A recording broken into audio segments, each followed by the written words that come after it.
Oops, I forgot to press the go live. I was sat chatting away to you then, Amanda. How we doing today?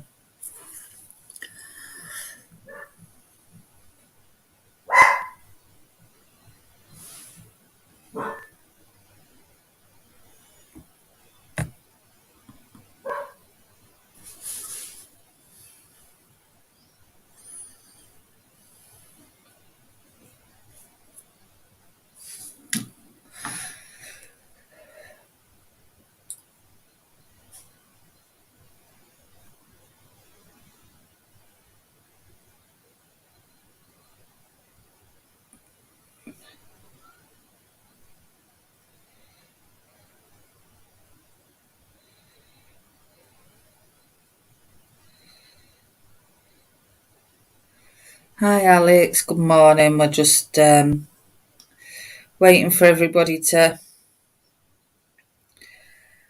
come and join us.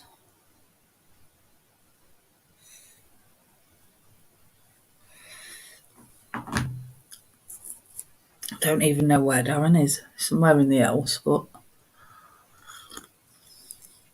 probably got his head stuck in his phone somewhere. Good morning, Andy. How are you today?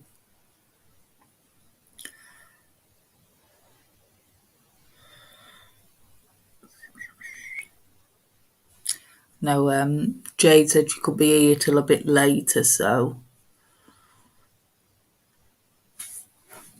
we won't start the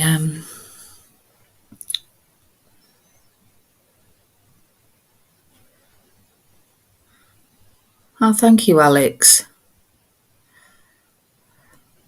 I'm glad you're well, Andy. It does mean a lot to know that we are helping people. Morning, Paul. How are you today? Yeah, she said she can't get here till 11, but she will try and get here earlier because we were going to do a session about detox and stuff. But I don't want to start that till she's here just in case she has questions and stuff. And I know we have a wealth of knowledge in the chat as well. So hopefully we can all help Jade and support her the way she supports us.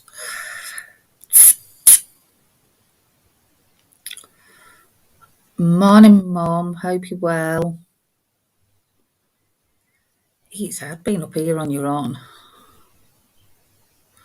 don't know how Darren thinks of things to talk about. Yeah, she has messaged us to let us know. So, hi, John and Kendra.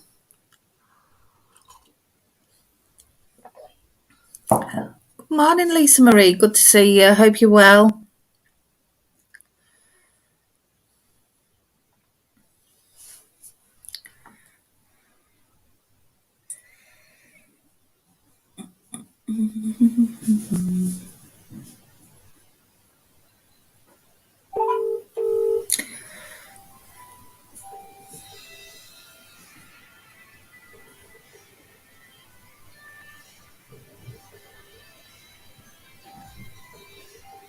He's left his phone downstairs and that's making him move.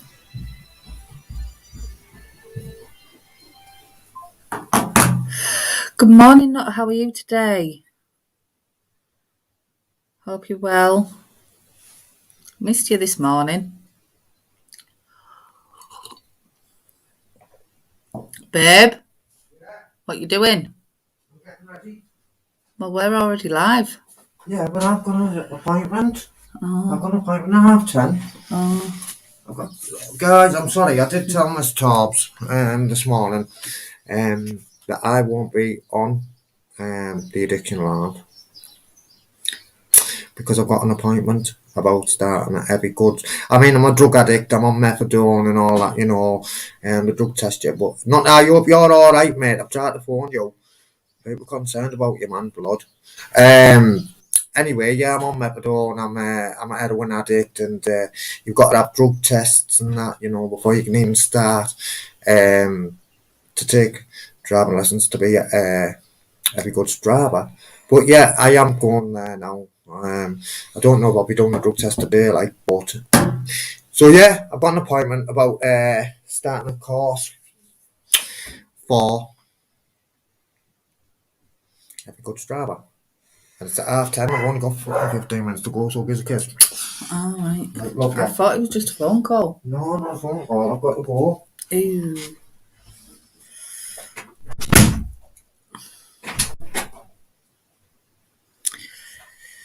I don't know about it being easy. Like, I can never think of things to talk about.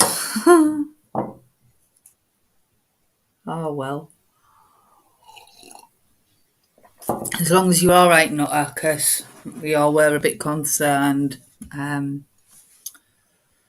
Like, should we start off with our gratitude? We'll go for 5 today. So me, I'm grateful that I feel like I'm making progress with a social worker. Grateful for you guys in the chat keeping me right. I'm grateful that I've got a nice warm house, food in the cupboards. I'm grateful for the tea I had last night. It was a nice beef dinner. Was that 5? I wasn't counting. Grateful for me dogs. Yeah, loads of gratitude today.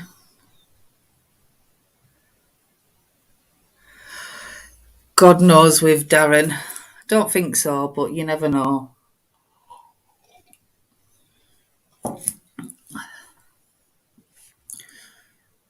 So what I might do then if Darren's not going to be here, I might do the detox thing tomorrow just because I think it'd be good to get his experience as well.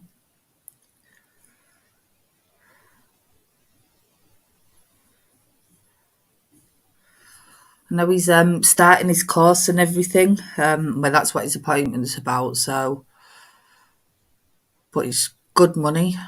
So if he does that, I might just become a lady of leisure and spend all day with the dogs and spend his money.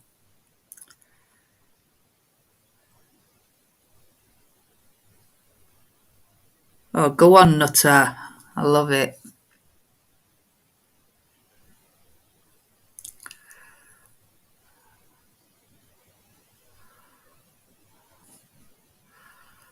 Yeah, you seen this job for a lorry driver and it's not like 50 grand a year. I thought, that'll do me.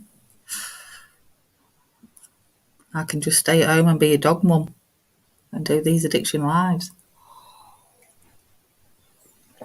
Happy days. So family, roof over our heads, being drug free. Good stuff, John and Kendra. But yeah, I think if he was doing long like lorry driving and stuff, he'd be out the house quite a lot. So good morning, Stan. I'd probably just hand me noticing and do these and be for the dogs because I think it'd be too long for them both to be left alone, especially Buster with his separation anxiety. Grateful for my 3 kids. Grateful that my 2 eldest have good stable jobs and I am grateful I have a job. I'm grateful I have a home and good health. Good stuff. Morning, Evie. So grateful for family, warm home, food in the cupboards, doggies, washing machine, meds to keep my pain on a level. Good stuff, Amanda. Oh, and Lisa Marie forgot about her partner. I do that all the time, Lisa Marie. Don't worry about it.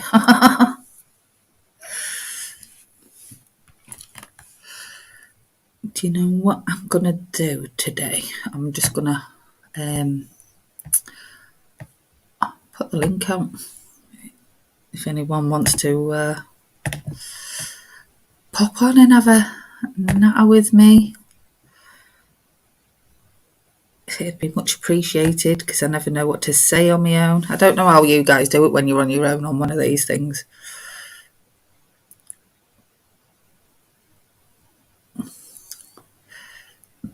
Yeah, it'd be best of both worlds, won't it? John and Kendra, I'll hardly see him and get to spend all his money. Happy days. I'm only joking. We'll miss him, really.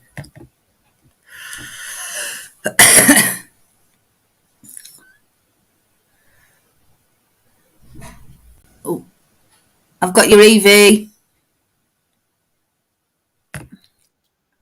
Good morning, Evie. Well, it's just morning, isn't it? It is morning. I'm in my pajamas. Me too, Evie. Best. I put my two sofas outside a week ago on the curbside in the house in front of it. I got a little archway and a drive, and I got a Yeah, yard, so I put them out there. And the council comes at my door. They said, "We can't come in to collect them." I said, "What are you talking about? They're just around the corner there in the house, at the street, at the curbside." I said, "No, they aren't." I said, "Yes, they are. They were there last night. Someone took them. It's good, isn't it? I made someone happy with old sofa, you know." They was there a week, and just as they're gonna come and collect them today, this morning, they noticed they're gone, and they've been there all week. Somebody's probably took them and put them in there. They did the corner units with the textile cushions, so they can take away and put new cushions in. I think we're getting some feedback from you, Amanda. Hang on, is that better? Yeah, that's better. Is he gone? It's this echo thing. Sometimes I have to have it on and sometimes I don't. It's weird. Weird, isn't it? But I think you're on the laptop, aren't you? And I'm on my phone, so maybe that's why. Yeah, a laptop, and I have to switch off my telly and make sure the phone's not doing it. So yeah, for chat. So sometimes I use the chat in phone, but it's slow, and I don't really watch it in StreamYard because I don't understand it. Yeah. I'm not sure, Stan. You'll have to ask him. I just know it's HGV Summit. So all I know is It'd be a class 2, wouldn't it? If he ain't got his, there's a class 1 and class 2, but if he hasn't got the class 2, he'd have to do his class 2 first. God knows. But anyway, he's got an appointment about going on a course anyway. Well, that's good. Yeah, you get paid still while on the course, you see. Yeah. But you know, if because it is in demand and good money now, so I can be a doggy stay-at-home mum. It'll be class. Stay-at-home mum. That's it. Morning, Paul. Hope you're well, my lovely. Because with it being long hours and that, the dogs it wouldn't be fair on them to stay. No, they're like teenagers, and you don't leave them alone. That's it, you know. Buster gets really bad separation anxiety as well, so. And then he bites everything, does he? Does he bite things? He's not so much a bite. What he does is he jumps on the windowsill and starts howling like a wolf. Oh, bless, yeah. But he doesn't bite the furniture. No, they're pretty good like that. He just cries and howls like a wolf. Yeah, good boy he is, yeah. But he had a bad life before he came to me, so that's why he's very grateful, isn't he? He's very grateful. And for all we know, he could have been left for days on end. Oh my God! So poor lad. Poor lad, yeah. At least he's got a good home now. You rescue it. Yeah. I'm doing it. Paul saying good luck. Yeah, good luck, dog. You're going to be late. And Stan wants to know what one you're going for or something. HGV, class 1. Class 1. Class 1. Morning. I know they altered the way you could get in, you see. I'm not sure. Yeah. They reduced the testing for HGV. Yeah. Quick route. Yeah. And the company that you get a job with, it's fucking... There's some nice sexy wellies. Yeah, you know. Wellies. Yeah. Have you got Velcro up front? No Velcro to strap myself in, none of that round here. Well, you're not Welsh, though, are you? Morning, guys. Yeah, but anyway, listen to this, guys. Big purple one. Apparently, the wages, thanks, not that. The wages, and I swear down, right, it's like... You were saying the old nutter nearly came out yesterday. Why? I don't know. I'll phone you, nutter, man. He'll phone you, nutter, but he's okay. Did try to phone you last night once I got told, and I didn't even know, mate, because I hadn't been on. Anyway, But I was just telling him 52 grand a year, man. Yeah. Imagine that, mate. 52 grand a year. I was just telling him if you get that job, I'm going to be a stay-at-home doggy mum Yeah. Busy. and do me addiction lives. Very busy. Yeah. Also, I will still be an independent journalist, of course, as well. So then Mrs. Torb, she's a team leader, isn't she? She's team leader online, saving people and doggies and people. Yeah, she's only team leader when we let her, Evie. I heard you. Only when we let her, Evie. Only when we let her. I don't believe that, and I don't believe that at all. He's got the trousers on. I say, I don't. It's morning. You wait until you wore him down now by tonight. Listen, Amanda, I know you don't believe that. I know Mel wears them trousers. Yeah, Amanda, we know you don't try and I have known Mel to tell you off. Yeah, I have known her to. Yeah, I know, Evie, but that's I know, but let's not talk about that bit, Evie. Evie, I don't want to talk about that bit, please, Who's Evie. the one person you'll take orders from? You. Exactly. Listen. Issues. Listen, but let's get back to the point what Amanda said. She said she doesn't believe. She doesn't believe because she knows that we They're the boss. Exactly. So, it's perfectly clear. Exactly. I knew Even everyone in the chat knows that I'm the boss. Right, guys, respect. I've got to go. Does your partner, Mrs. Torbs, does your partner ask you where you've been? Does Torbs ask me where I've been? Yeah. No. In a way that he insinuates you might be hiding something. Oh, no. No, never. No. He asks me how my day at work was and stuff like that, but that's just normal. Yeah. But he's not checking your phone and going through your email. No. Evie, everyone in the chat, thanks for the well wishes. I've got to go, guys. I'm going to be a couple of minutes late, but keep me in your thoughts. Positive vibrations for the Terminator. I mean, for Darren. Yeah, good luck. And I'll catch you if you're still alive. I'll catch you when I get back. Yeah. You're off. He's off. Good luck. He's gone. Now, like that. Or if I've took Doug for a walk, he might say, "Oh, where did you go today?" or something. But it's not like that, no. No. No, we're not.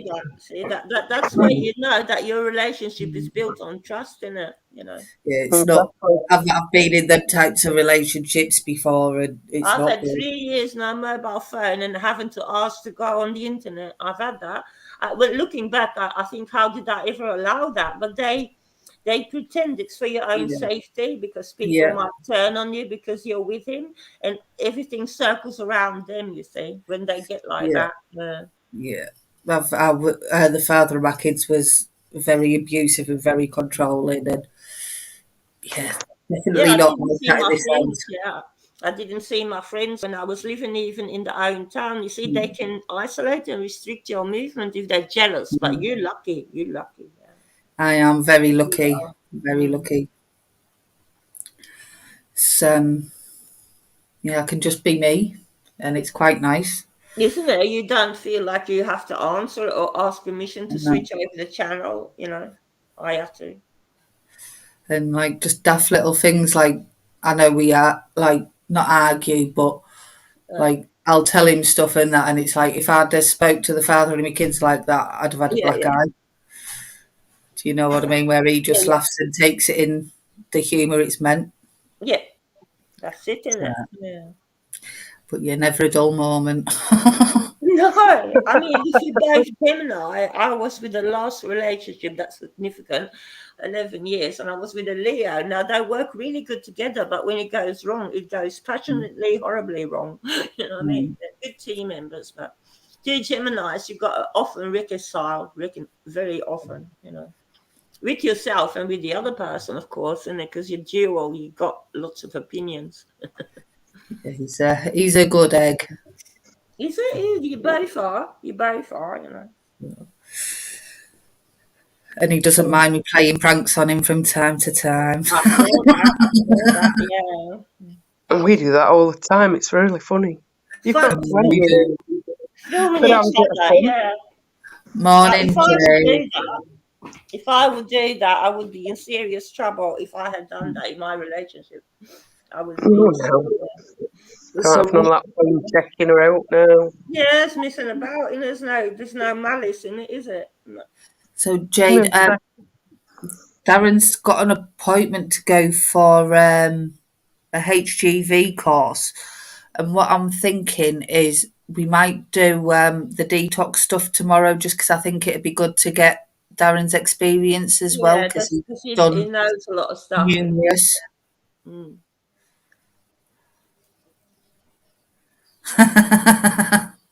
Oh, Yeah, bless you. I think there's a difference between checking it for you and snooping.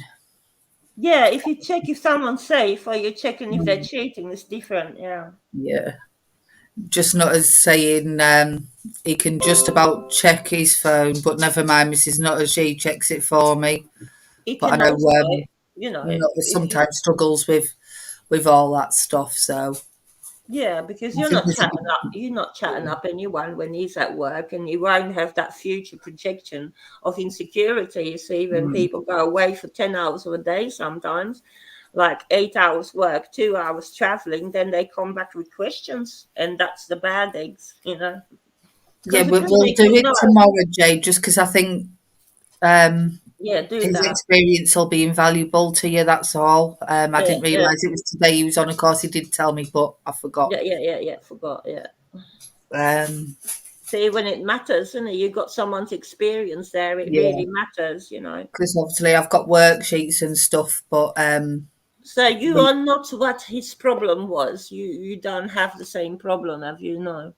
well, I did take heroin and stuff, but because I had all social service involvement, I Yeah. refused to go on a methadone prescription because obviously they share that with the social Sure. And services. they then come ask questions. Yeah. So what I did is I bought illicit Subutex and stuff, and Oh well, that's like, well done, you. Yeah, because you know that's a risk you're taking, but well yeah, done because I was at the Subotics meeting, in Hilton in Brighton when the volunteers and the service mm. users were asked for how we found the drug to be working. So it'd be interesting to hear your experience. You know.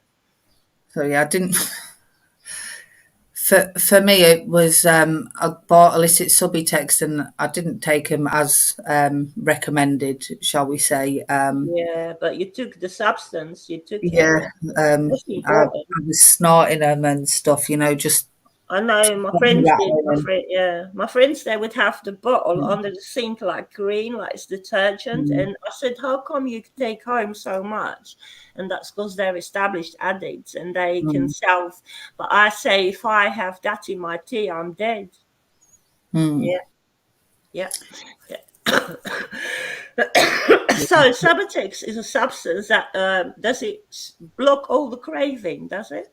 no, it's got a part. Subutex has got a partial blocker in it, so you don't feel the effects of the heroin, but it does stop you from rattling as well. It does. Good, good, good. So it's a Yeah, bit like having anti-boost tablets and then you can't get mm, drunk. But the good thing about heroin is it but, gives you that stuff. It gives you a heroin lift. It gives you the receptors, does mm. it? So, like anti-abuse, if you have alcohol, it makes you violently ill. Ah, You right. won't That's get the ill. difference. The different, Yeah, yeah, you yeah. won't get ill if you take heroin on top of Subutex. It just won't be as effective. Suboxone is the one with the full blocker in, or naltrexone is Yeah, the one if you have any opiates whatsoever, you'll be yeah, I've violently heard of ill. them brand names. They're like big brand names, aren't they? They Yeah, know what they're doing then. So does it work on your physical and on your psyche then? Both, does it? it's more physical. They do say there is things for cravings and stuff, but they don't work. The only thing that fully works for the cravings is the The the the psychological element and the talking therapies and all that work you put in. and does it cause you harm to talk about it, for instance, does it? No, No, no, I think no, no. it's important, to talk about it and be open and honest because for me it was all them secrets that kept me sick. So you got an experience of talking about it with strangers. You have that. You Yeah, have that. yeah, Yeah. Okay. yeah. I went to rehab and that as well, and did all that stuff. I've experience of lots of different types of meetings, That's being a like, long route in there to put your body and your mind through. That's a lot of people giving you advice. And then yeah. how do you handle that? Have you got your own advice and do you listen to other people or just make your So own mind up when you walk away? for me, a lot of mine was trauma based, so I did have lots of psychotherapy to That to really really get helps. to the That to really get to the helps. cause. Yeah.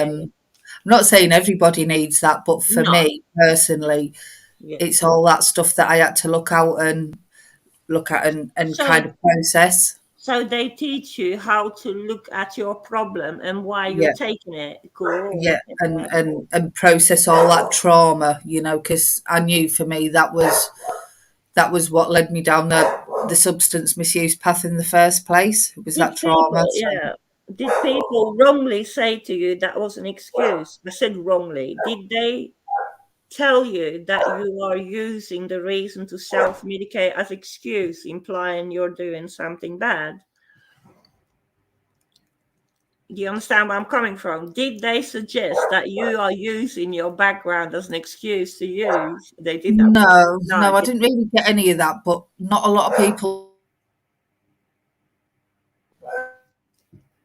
Something that was like proper pushed down there, and I didn't want to talk about, and no, no. found it difficult and stuff. So I didn't really get that. I got all the why don't you just stop and blah blah blah, and people didn't fully understand. Not sympathetic, but they didn't accuse you saying you're being a bit of a No, coward to keep doing it. No, I no, got all that, but mine was minor. I was just overusing cannabis, overuse, yeah. because there is use and abuse that you make very clear in So your chat. You make it always clear that you can tolerate something, but when it harms you, you step yeah, totally back. yeah, Not one pint, not one joint. yeah, Yeah. yeah. So Paul's asking if anyone's heard of ayahuasca. I actually know somebody who went to Peru to have ayahuasca. Yeah. It's not something I'd like to do after No. hearing this experience. Yeah. Don't get me wrong, he did come back he was like a completely different person. But for me, what he went through while he was doing the ceremony sounded brutal. Yeah. Um, it's like ayahuasca is like a very strong, like LSD type drug, Yeah. an hallucinogen, and he was violently ill. And I don't know, it sounded brutal. He Yeah. had to kind of go through all that past stuff while he was hallucinating and stuff. It sounded brutal, with Very the bad, yeah, shocking, shock therapy, isn't it? Shock therapy in disguise of herbal, yeah. So it's like a plant. Is it a plant like peyote? it's a tree bark, I do believe, Ah, I didn't know that one. Didn't know but that one. it's like, as I say, he went to Peru to this And proper they drink place, it as and tea. Do they? Yeah, tea. I think so. I'm not 100% sure, No, but no. I was more interested in like his experience. Yeah, what it did You to him. know, Yeah, yeah, yeah. but for me, it sounded brutal, and I was like, no. Don't like that. No. But yeah, I have heard fire, and a lot of people do say it can really help and leave all that stuff I know behind. The Buddhists do that in a different part of the Mm, world. You're talking about Latin America, but the Buddhists have that same principle, what you say, and they call it the path of suffering, which they have as a principle, as lifestyle, the path of suffering. So I think it's sevenfold or ninefold or something. And they also make people walk the steps and drink that stuff. And the higher up they come on these steps, the more empty they feel of what they just left behind. You get me? It's a sickness mm. therapy. Sickness brings out, and What's that? the trauma of being sick finishes Mm, the trauma. It might mm. replace it, but it's just being sick. That's the Buddhist way that I've heard of. I don't know what they use. They use a vomiting material. Yeah. So Jade's asking, does anyone know what causes random excessive sweating? When I wake up, I'm having awful anxiety, and then when Could I be eat, your anxiety, couldn't it? yeah, Chemicals in the brain, they make your glands transpire. So your and chemicals. certain medications can as well. Some. And obviously, if you are detoxing, that can cause sweats as well. And your age, your natural age. I don't think Jade's that old, to be fair. No, sorry, we are. You're not. I am. You're not. Oh, I am. Oh, yeah. Okay. Nice to meet you again. Oh, I'm not as old as you, though. That sounds No, No, but so- I have. I stopped my periods when I was 40, so I can't even remember having them hardly. You know what I mean? 15. I had a hysterectomy at 36. Oh, did you? Oh, bless them. You know, that's quite harsh, but yeah, your body changes, isn't it? Yeah. Oh, yeah, HRT for the win, mate. I had it for a year and they stopped it because it's dangerous to use more than 18 months. So I stopped it in a year. They suggested I stopped it, not me. You know. She's on But it was, Zopiclone. yeah, my MS in 2000 kicked off and I didn't know I had it. And that was a side effect of stopping periods at 40 was that. I didn't know. Yeah. Yeah. So I'm just reading what Jade's saying. She also asked earlier on in the thing as well, sorry, if she goes into detox, would she be able to take a parrot with her? Surely she could be able to say that it's a therapy parrot. Well, in the Priory, they would if you pay them a little bit, because what they do, they get a therapy dog once a week. So for health and safety, you would have to say that your parrot can be silenced by putting him a minute in the dark. He wouldn't squeak and he wouldn't disturb other patients. So the Priory is a private, but you can be referred by the NHS and they condone pets. It depends on the facility. Yeah. Not all of them would. For health and safety reasons. I think she's also said what medication she takes. She takes Zopiclone, methadone, quetiapine, So I know mirtazapine, certain pregabalin. antidepressants can cause excessive sweating. Yes, for sure. All what she names there could have an impact in it, you know. Well, quetiapine are an antipsychotic. So. Then she's taken a mood stabilizer and a tranquilizer type and antipsychotic. Yeah. And pregabalin's a pain relief. Yeah, and I'm glad she's not on the lithium. I'm really glad she's not on lithium. I'm not sure on what the other one is. And obviously, I think Zopiclone, isn't that a sleeper? Yeah, that's a sleeping tablet. Yeah. So the quetiapine, is that in there? Because that's a mild antipsychotic as well. Is it quetiapine? Yeah. Seroquel, yeah. Better than Prozac. That's what they told me. Yeah, I take them Prozac. You take Prozac. Does it give you night terrors and hallucinations and nightmares? Does it? It did to start off with, but it's alright. I've been on them. I don't know. So I'm sorry to say that I come from a country where they banned it because people went out murdering at night, and in America as well. Oh my God! I'm not going to kill anybody just yet, but you never know, do you? Depends how loud he snores at. No, I'm only kidding. Prozac was outlawed in certain countries. Yeah. Yeah. I'm glad it works for you because psychopharmacy only works for me temporarily when I'm in a state of disarray, I call it. Yeah. Thanks, Denmark. I am naturally already affected by the MS on my nervous system, so my mental would normally be compromised. So that's why I have 36 hours care to protect me and others from my never-ending chip on the shoulder. Yeah. just looking at Nutter, he says he took Viagra once and he said he had to have a lie down. He thought he was going to have a heart attack. Maybe he didn't take enough water and you got a stiff neck. I don't know. Yeah, it raises your blood pressure. That's what it does. If you're not well, you shouldn't take it. Don't take it. It's not going to make you feel better because you're not well. You know what I mean? So Jade's wanting to know opinions on fibromyalgia. She got diagnosed last year. Okay, so it's closely related to my multiple sclerosis. It's an autoimmune system, and it brings an inflammation of the internal tissue. You can have with that also elasticity from the muscles that you sometimes it goes a bit disjointed or awkward, and you'll find that you need to boost your immune system all the time. What is helpful for me is turmeric tea, anti-inflammatory, and that also works with lemon, ginger, and garlic. So I have for a substance that I use in my food and for my skin, because I'm used to it. I'm not holding it from the camera. So I've got here garlic that is infused in olive oil, and then turmeric tea, ginger, raw or dried, and lemon as much as you like, because it works anti-inflammatory, which you need for the inflammation of your soft tissue, which happens with fibro, because I've got a friend who's got fibro.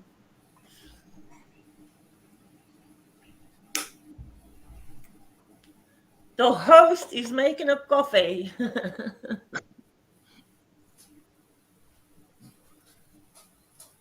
Sorry, I'm not watching chat because I'm trying to focus on what I'm saying. I'm limited in my perception sometimes, you know. All right, my dear. How are Yeah, you today, anyway? looking at the screen would take away my concentration at the moment. It's okay. I'm reading the screen anyway. Somebody says amitriptyline is horrendous. They call it trampoline in Scotland because you bounce all over the place. Do you? Yeah. Like, I was all right with amitriptyline. I used to take that. What is that? What is it? What is it? Amitriptyline, well, it's for various things. They can use it for antidepressants. Oh, yeah. Pain relief, help you sleep, and all that jazz.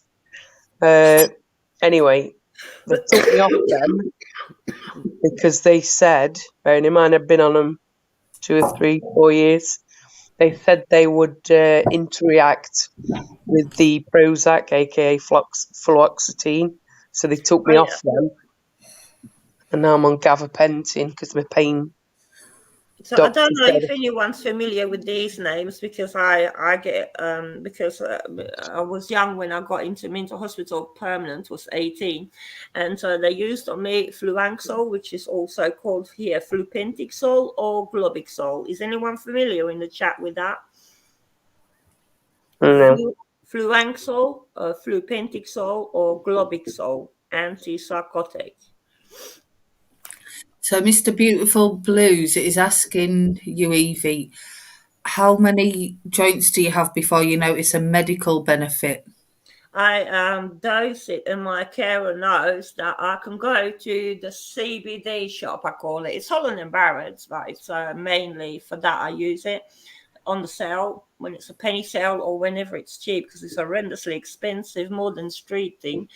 And he hasn't got psychoactive. It helps enormously. And that same dose in the sativa would be 1.8 grams. And that's quite a lot for a person, but don't forget, I'm a daily user because of my nationality and living in Antwerp next to the Holland border.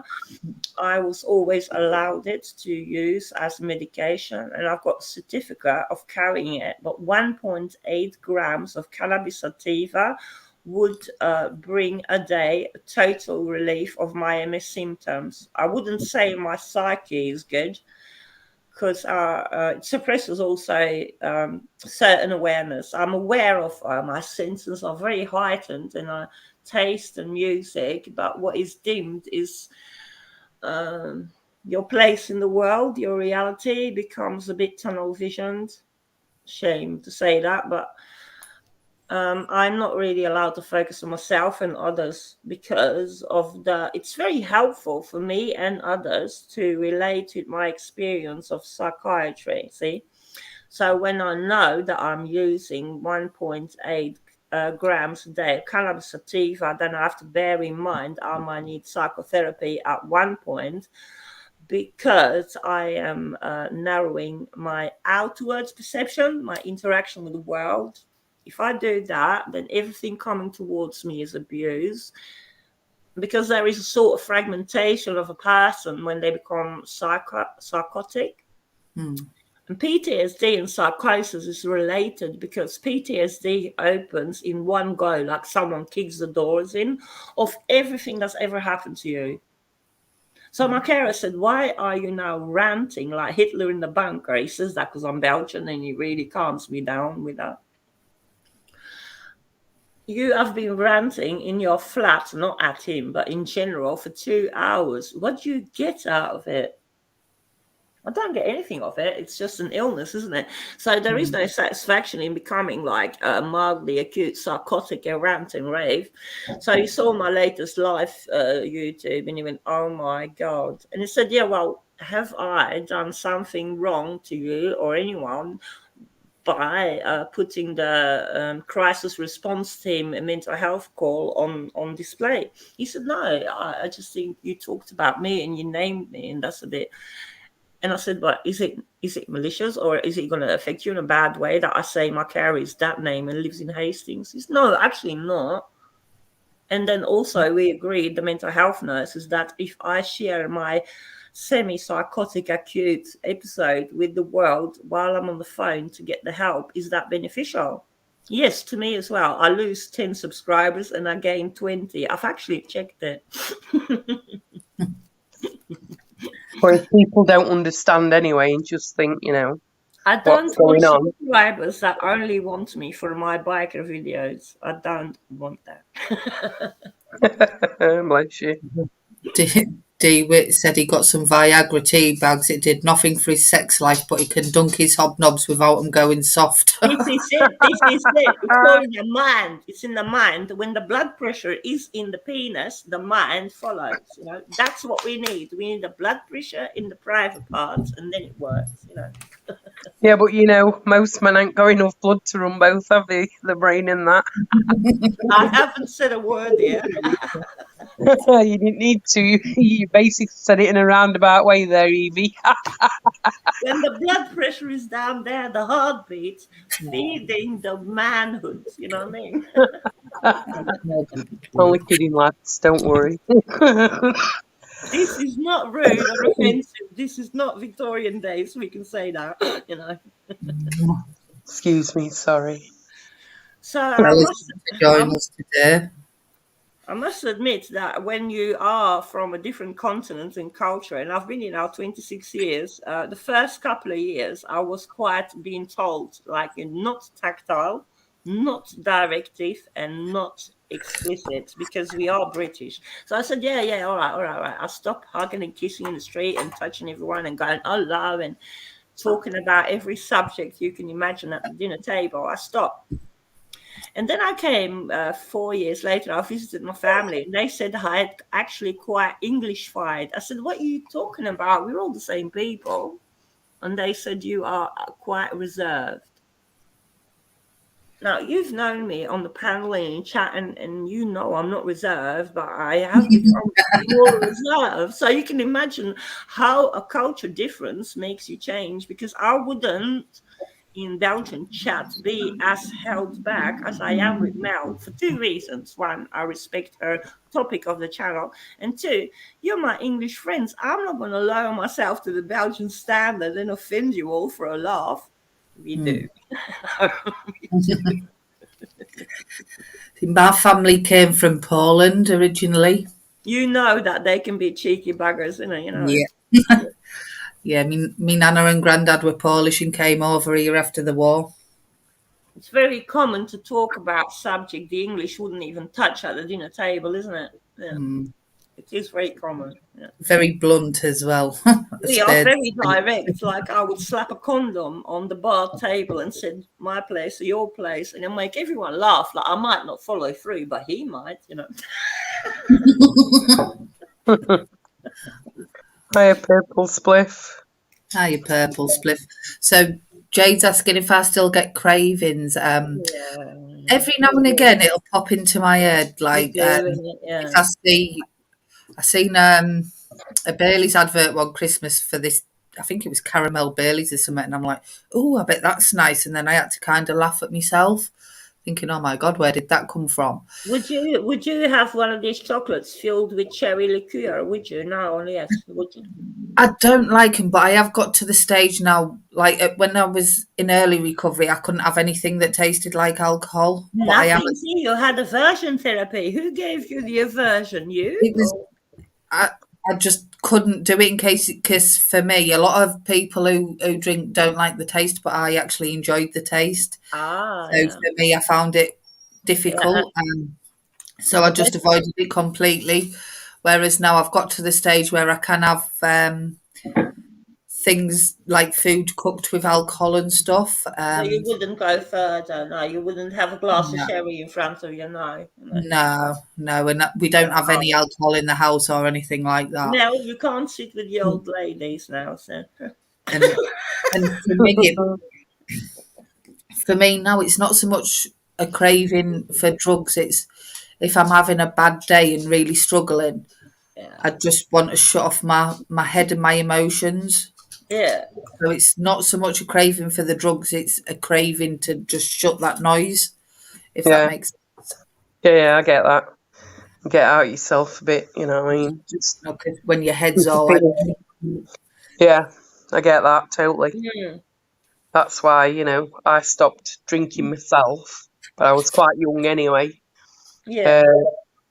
And also I had a goal to obviously get my driving license. Uh-huh. So I thought if I drink, then I'm not going to be able to have that, Yeah. or I could end up in an accident, you know, killing Or get somebody, pulled or off the road or get fined. you know, exactly. Lose the license that I'd worked so hard for, paid a lot of money for. Do you know what I mean? So And the car and the road tax. Yeah. yeah, so that's what stopped me to drink. Now, if I wanted a drink, I could have one and put it down. But before, I was that person where I was like the life and soul of the party, you know, with the party tricks and, you know, we had drinking games and all the rest of it, and I never knew when to stop. You know, at some points I'd been at that point where, you know, I remember going to a works conference. I was only 18 at the time, and we drank our way down to London at 7:45 in the morning. We got there, we drunk, we had dinner, Yeah. we had free wine on the table, and then we drunk after that. And then Yeah. later on in the afternoon, it was like another tea time. It was another meal, but there was a free bar beforehand. But it weren't like pints out. It was you know, top shelf alcohol. Bloody So you know, Yeah. but it wasn't like a shot. No, If you no, wanted no. a drink, it was a full glass of whatever. You know, I mean, at that time, I think I had brandy and port. Or no, Someone Yeah. loved you there. My. you know, but it was a massive, like, full lemonade type glass. Do you know what I mean? And I had about 4 or 5 of them. And I remember going to sit down for dinner. Yeah. I remember needing the toilet, and that was it. I don't remember anything after that. Yeah. Apparently, I passed out under the table. They had to carry me back to my room. Because you're a woman and you're much lighter than a man, and you can't take that amount of alcohol in it. It can get you poisoned and it stop your breathing. Honestly. Yeah. I actually got rushed to hospital once down in vodka. If you're poisoned, yeah. Earlier it was. Well, I think I should have gone to hospital at that point, but they propped me in between 2 single beds, put a bin in front of me. Oh my God. So if I was ill, Yeah. anyway, apparently I fell off the bed because I was moving around. I Fell off woke the up next morning covered in sick, and I got 2 black eyes because I'd fell in bin, literally. Oh, they let you fill a bin head first. Yeah, 2 Yeah. black eyes. Anyway, I didn't even know what time it were out. I couldn't find my shoes or anything. There's nothing. I was a right mess following morning. It was like, oh my God. And I Yeah, felt yeah. so ill, Oh. so ill. And then by the time we went for breakfast, I'm like, oh, I can't eat out. No, it Oh, you sounds need like to eat alcohol something. poisoning, doesn't it? Too much So- alcohol for a tiny young body, you know what I mean? Oh, tell me about it. Anyway, they said, oh no, have a cup of tea and some toast. Well, I only had a bite and a drink, and I were off again. Off again, yeah, it's dangerous, isn't it? Dangerous, yeah. Oh, and then on the way home, I had to open home window on minibus, Yeah. which caused a chain reaction behind me. Oh my God, no. And it was a hired minibus as well, so you can imagine. We had them one up way, and there were this Oh, you were drive happy. all the way weren't you? down Happy, window. funny, happy days, mate. Oh, we're all going on a summer holiday. Oh, mate, honestly, that was a hangover from hell. But I still drunk after that, though. Didn't learn I'm my glad you lesson. didn't have to pay for all See with that. me, You know what I mean? I'm glad. I did actually pay for the minibus to be cleaned because I felt really bad. You couldn't take it back like that. It was No, vile, but I didn't you pay know. for the alcohol, did you? No, I didn't. No, only the alcohol I took with me, and because the company I worked for, we even actually got free cigarettes. I think we got like 400 cigarettes, and also we were Yeah, like yeah, buzzing. And they had shares in Nivea and all sorts of stuff, so we ended up with all this Nivea cream and yeah. so on You're and so young. forth. Yeah, why not? You're young, but yeah. So yeah, it were all right, but I felt a bit embarrassed after that Yeah, they point. say if you drink in a plane, you can't drink that amount because your blood is different. And oxygen from the pressure in the cabin and the people that fight on the plane, that's not because they're violent criminals, it's because their blood and the alcohol level is not good. I don't know. I can't Yeah, imagine. that's why they don't let drunken passengers on because they become more drunk because it's just the pressure in the cabin. Yeah. So Jade asking, do we ever think just fuck it, I've had enough and want to go crazy and party? And she's been thinking that a lot lately.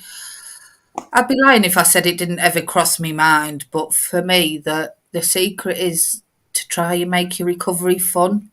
Try and create that space that you don't want to escape from. That's good advice, Mel. Good I You think advice. know, I think Jade's struggling though with her anxiety as well. So I think she's very limited in what she's doing. I mean, correct me if I'm wrong, Jade. And I think she doesn't trust herself to do certain things. She's always with somebody. Yeah. So she's planning something. Somebody So always goes with her. letting your hair down in that moment, you're gonna pay a heavy price for that, and you're gonna set there is yourself always back. things that you could do. So, is it your dad who you're close to and your grandparents?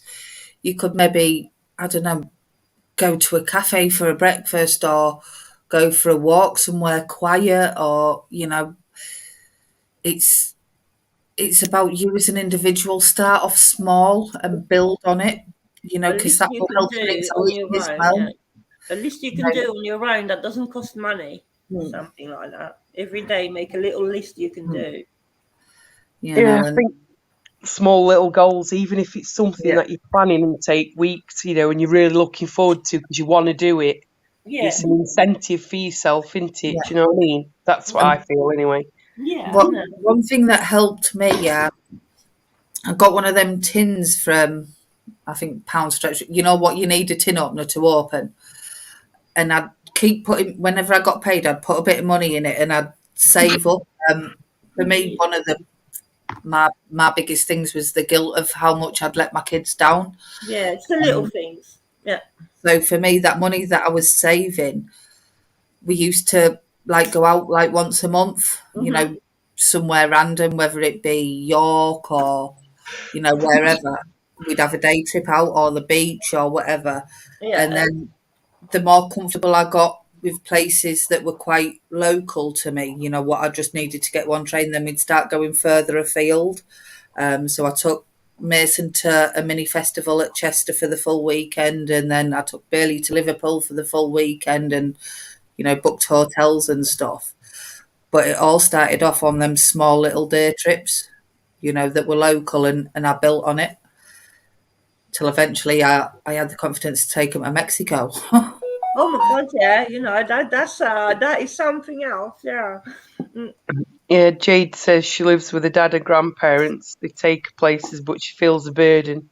To be honest, them taking me everywhere. Oh my. But the thing is, they wouldn't do that No, I think they if love obviously. helping you. They absolutely adore you, and they love helping you. You know what I mean? So maybe you could swing it round and you take them. They might need to drive, but you could take them for, I don't know, afternoon tea or something. Do it 50-50, To yeah. say thank you for them being there, and that'll, instead of you feeling like a burden, you'll feel. You do things for them like that. Yeah. She's thinking of going somewhere on her own in a hotel that I've been thinking in my head. I'll do it because What I've I'd done maybe that. do with that one, Jade, I'd maybe wait until you're a little bit more stable. Just because I know you're in the middle of your reduction and stuff, and Oh, there. Then you might might not get be the tempted. Yeah, it tempted. might not be the best thing to go somewhere on your own just yet, but it is something you can plan. Because sometimes half the fun is the planning. So where would you want to go? How would you get True, there? isn't it? Yeah. What you're going to do while you're there? Is there any sites you want to see? Blah de blah Just de looking blah. at booking.com is pure fun if you go and search. That's really lovely because you know you can afford some rooms and make a plan in it. Have a And on great that day, Lisa. Take care. on that Oh, she says her booking.com. Sorry.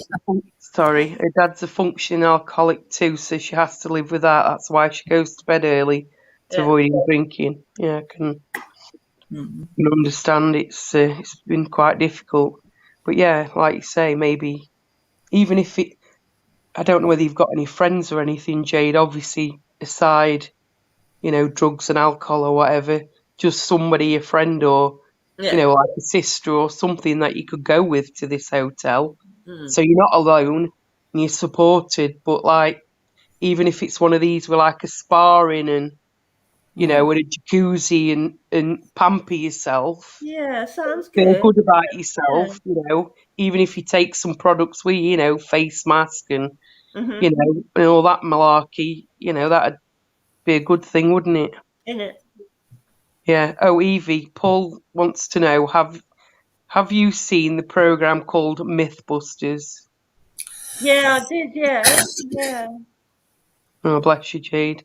I'm not sure on where you are, my lovely, but she's got no friends now. She's stopped using because obviously I'm presuming the people that she associated with were obviously in And the that's same boat as herself. It's very difficult, isn't it?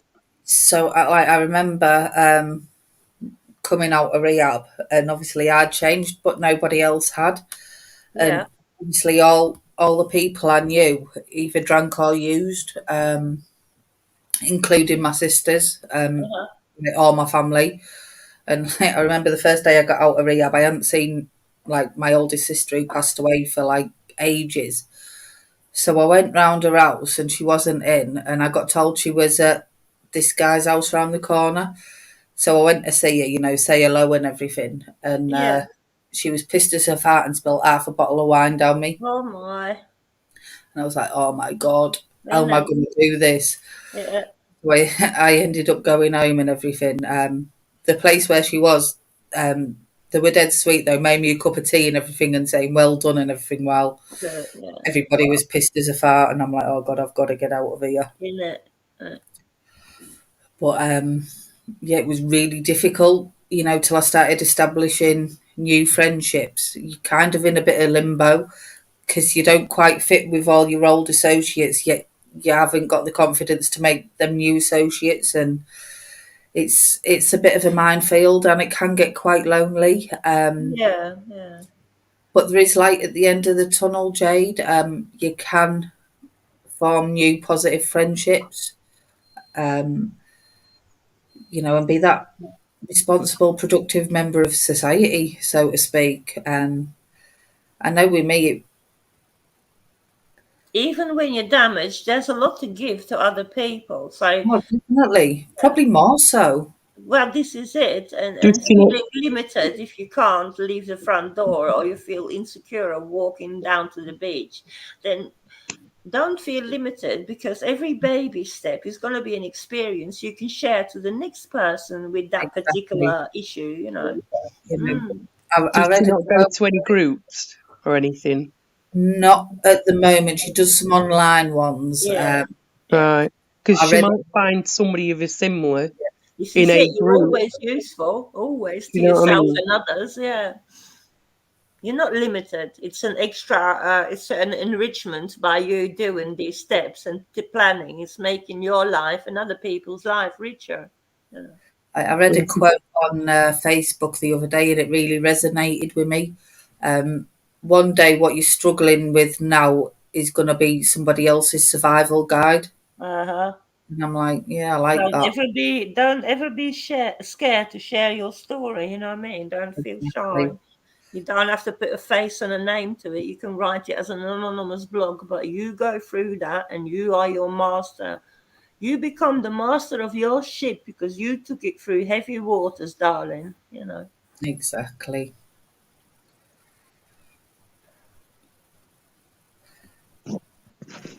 And I think, I don't know about, she said about she feels awful when she's walking, she feels very paranoid. Is that because, I mean, I don't know this, but is that because obviously, now you're gradually getting into normality, should we say, without the substance? It's a Could that be threshold. like Yeah. a paranoid thing because you're not used to, That aware, seeing, that aware, and that yeah, awake. the awareness and seeing the things that you're seeing now? Yeah, you see it with You know, different eyes. Different eyes. Yeah. You could call yourself a child all over again because you're seeing it with new eyes. but the thing is, like, if you're walking in like woods or a nice area or whatever, there's It's not going there's to worry things to you. take in as though along the way, isn't there? Might be There's some nothing nice to worry flowers or about. animals or whatever.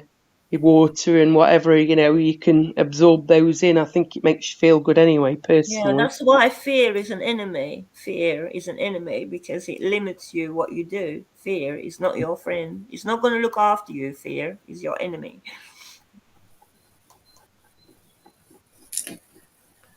But yeah, I think when you do start getting into that reduction and that clearer mindset, it can be difficult, and obviously you're kind of starting to process the carnage of your past. Yes, Um, so all them feelings are coming back. because your crutch is gone. Crutch. Yeah, you may be worried in case you bump into associates and you don't feel strong enough. They ask Um, you to come and do something you don't want to do. Yeah.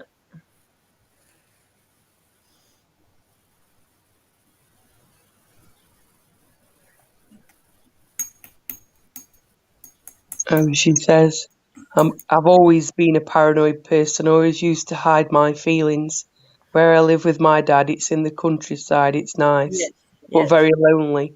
Oh, Nearest bus stop is 30 minutes walk. yeah, So I can yeah. relate to that because where I grew up, it was quite lonely as well because Yeah. I was in the middle of nowhere and, So living what you're whatever place. experiencing is like a social phobia more than agoraphobia, because agoraphobia, you can't go and sit in the garden hardly because the sky might come towards you. So yeah, what you're experiencing is a total change of life, and that will bring on chemical changes in the brain, fight and flight and adrenaline and heightened senses. So it's a natural process that you are going through, but you will be confident and you will be your best friend because fear is your enemy. It really is. Fear is an enemy. so Paul's asked us all quite a tough question there. So, what's the hardest part of addiction and why? So, for me, I think the hardest part was, I don't know, was like for me, it was when I'd got to that point where I'd had enough, but I didn't know how to stop. Uh-huh. Because addiction, it's like 1 minute it's fun and you're having a laugh with all your mates, and then the next minute you're like sat there alone crying, not wanting to use but using, and not understanding how your life's turned from something quite good Yeah, I know. to that, and that low self-worth and not being Uh-huh. able to look in the mirror, and that even though you knew loads of people, feeling so lonely, you could even be sat with a group of people and That's feel yeah. really, really lonely. Mhm. And knowing that you'd let everybody down, including yourself, and Yes. you Yeah, know you feel bad about it. In general, feel bad, isn't it? that guilt and shame. There was lots of guilt and shame, and then you'd use and drink more to cover the guilt and shame, and then do more things that you felt guilt and shame about, and it was just a horrible, nasty, vicious circle. Um,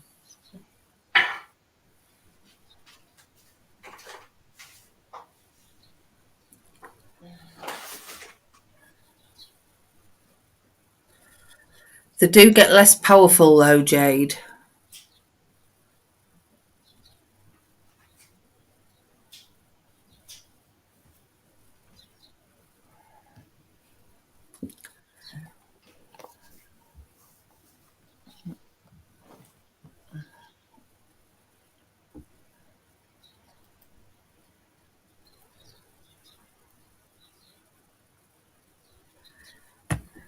Yeah, and it's difficult, you know, when you first start putting it down because you kind of dealt with that everything you've been through that you haven't processed because of the drink and drugs, and it's like you've got to face it all.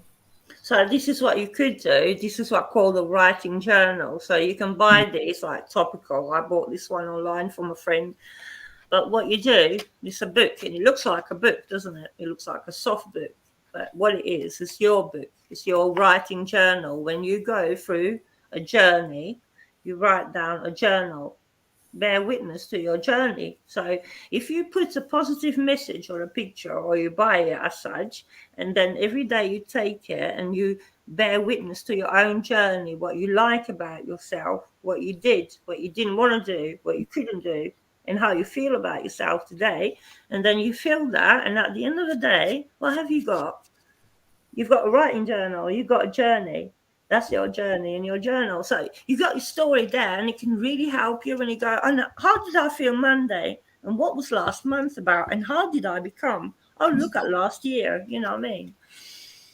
The journaling can be really, really useful. I know in early recovery, I wrote everything down, and it was quite good to look back on because I'd start off, I'd write, I don't know, maybe 1 or 2 pages of E4, and it, like the way I was writing was so full of hate and anger and it doesn't even have to be much. It just doesn't have to be whatever you feel like, you know. It doesn't have to just to say I had that much going round in my head and all these feelings coming to the surface. It was a way for me to get them all out.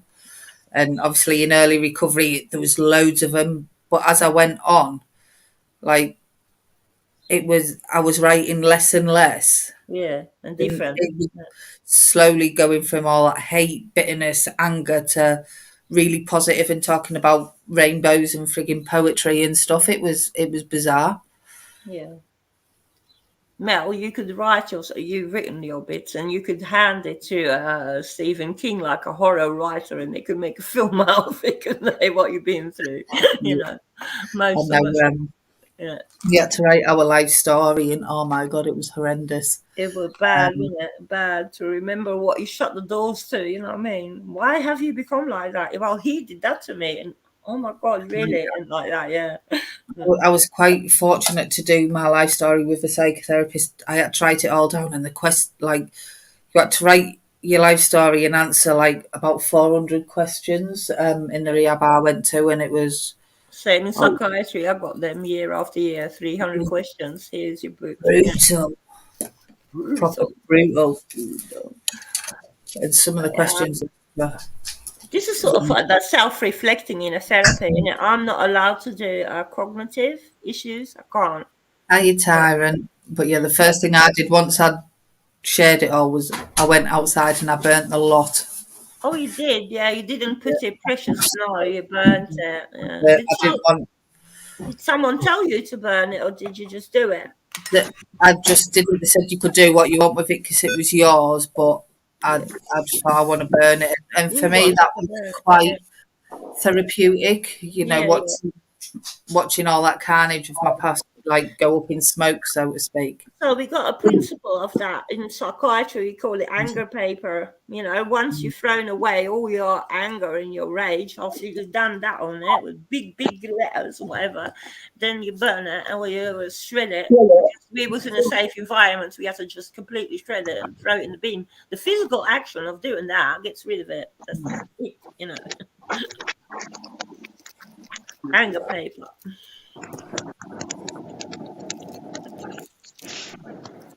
So, did you ever prank Mr. Torbs that you come out of the toilet completely mummified with toilet tissue? Did you ever do that? I've not done that one yet. Would you like to? I don't know. It'd be And maybe like, you need a friend to wrap you to properly like a mummy, but it's funny, man. It's funny. I'm going to have to jump off, guys. I've got to go out. So Jump be in and the jump, chat. jump, and it's eye out there. Listen, I'm all right. I've got armbands. It's eye up there. It's eye up there, Amanda. Please don't jump. It's okay. Everything's gonna be okay. Man, Torb's here. I mean, Darren's here now. I'll be in the chat. Let's calm down. Let's calm down. Do not jump. Woohoo! dickhead. Happy Mondays.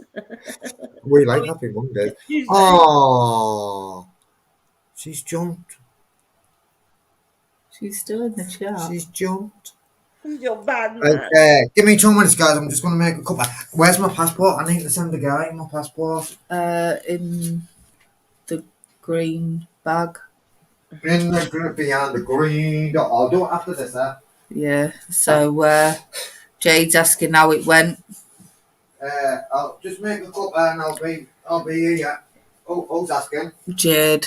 Jade. I said we'll do the detox stuff tomorrow because I think your experience will Can we be do it now? Because I might be. I might have another appointment. right. You want me Okay. to leave now? No, It's fine. You don't have to leave EV, man. You don't have to leave EV, mate. I'll keep my manners because the turbinator's in the house, innit, man? You're done with the shout out, mate. You've got done with the shout out. You ever feel a need that you'd have to leave EV, mate?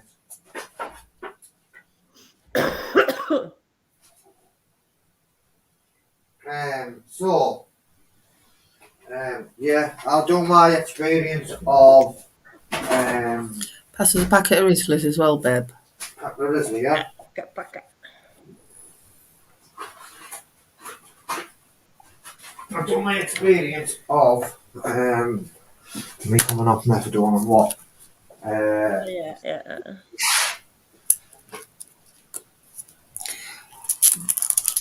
I can no longer see my screen of the phone. I need to buy a phone. It's too small. I cannot read this no more. Cannot read it no more. Too small.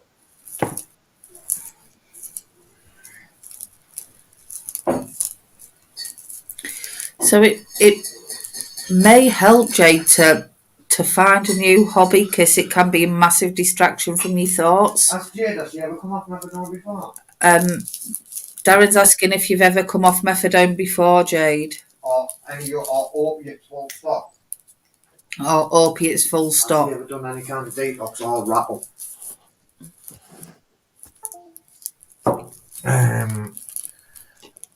So yeah,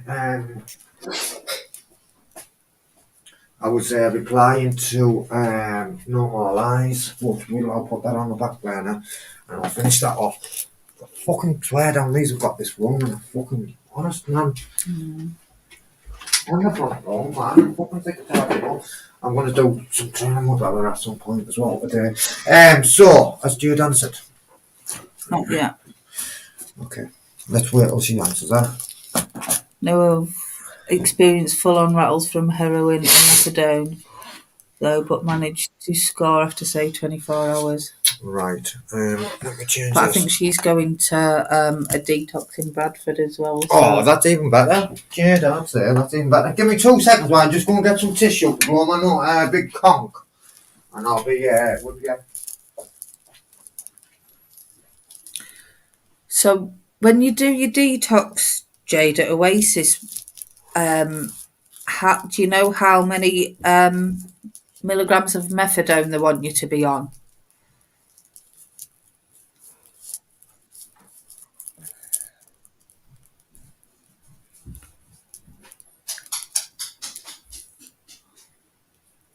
Or will you find that out at your appointment?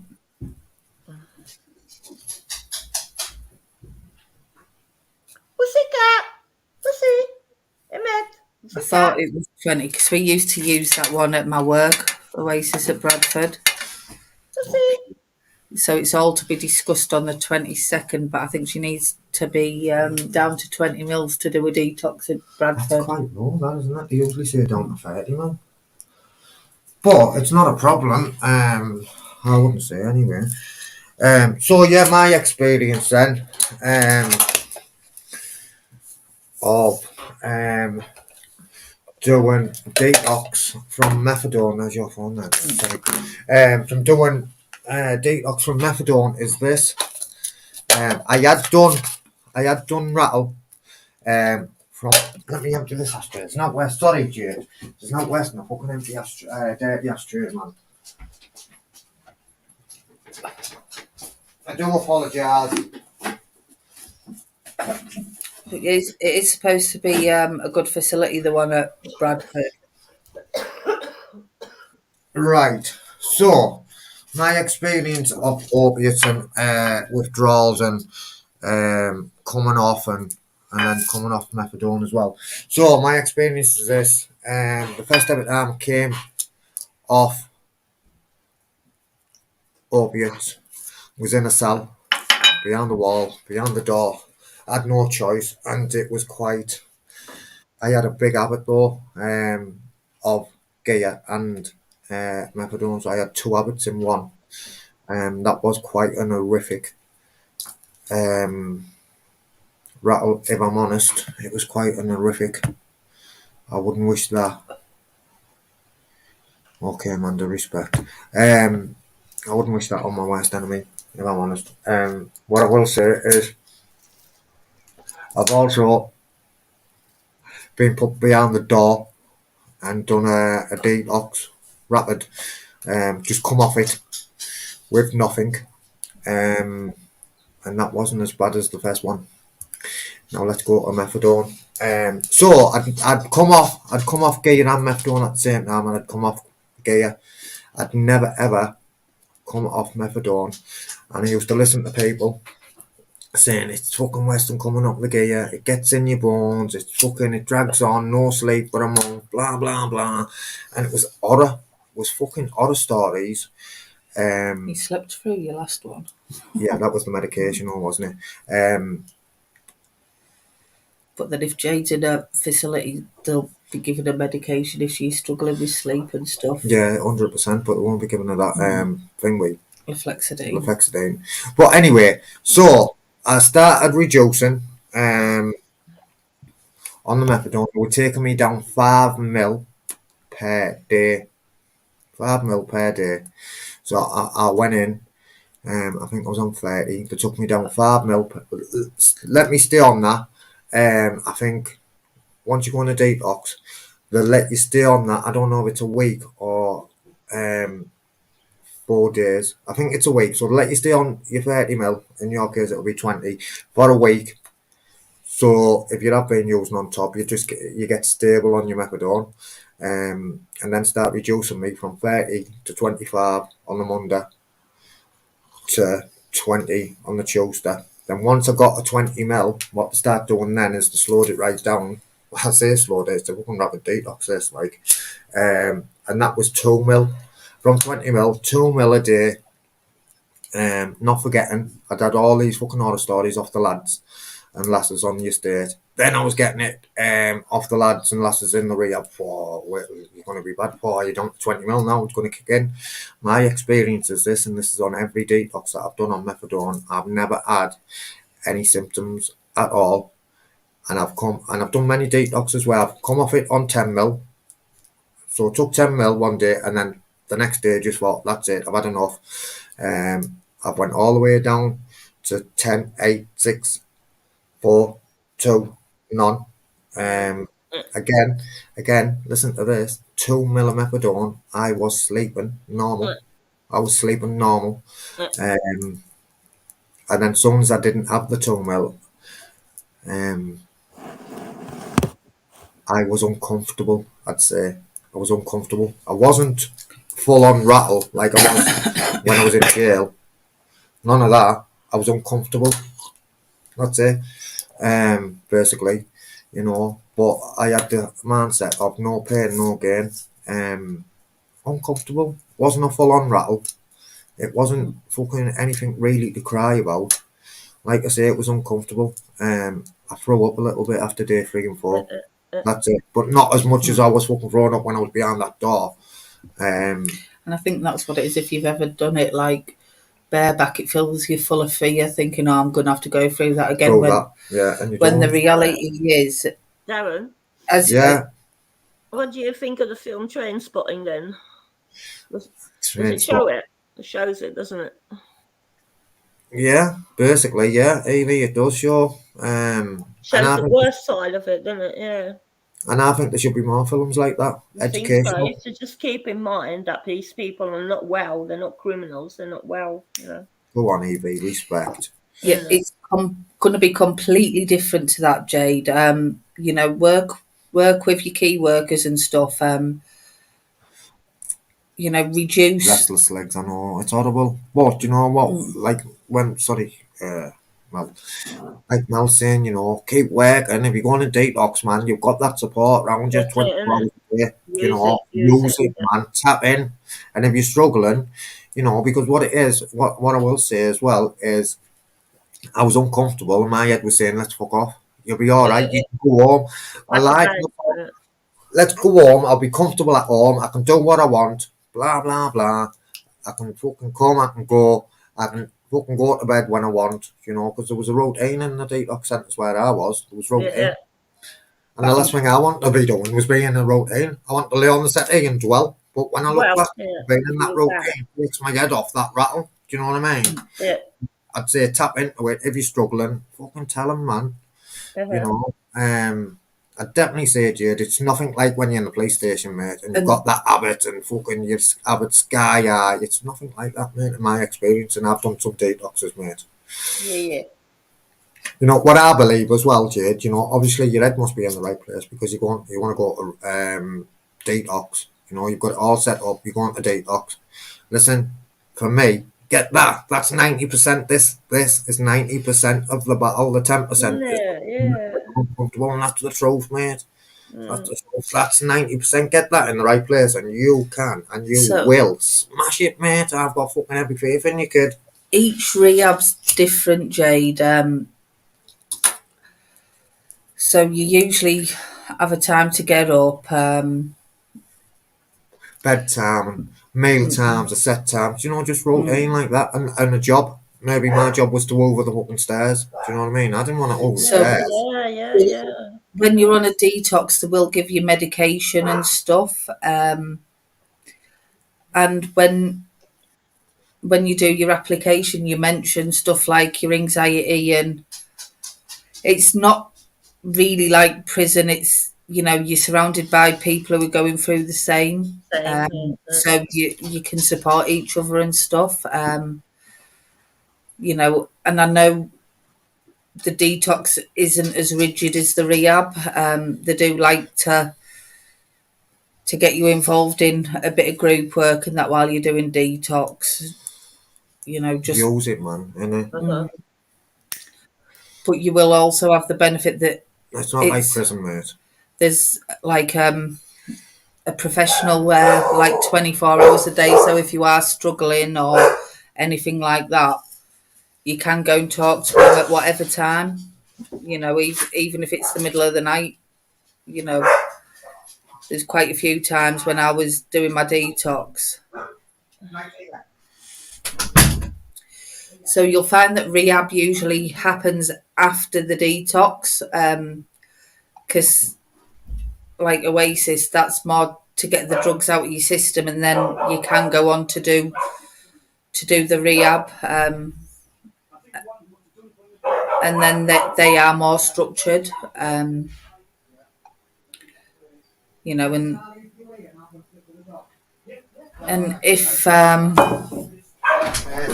Listen, that bloke's fixing the pipe from next door. I'm going to go and sit with the dogs. right. Yeah, I hope I've reassured you, Jade, because believe me, mate, you tap in. I'll tell you what, I'll get in the chat. Yeah. I know usually they don't like you to have your phone for a few days, but I think the rules are changing where you can get access to your phone sooner than what you used to be able to.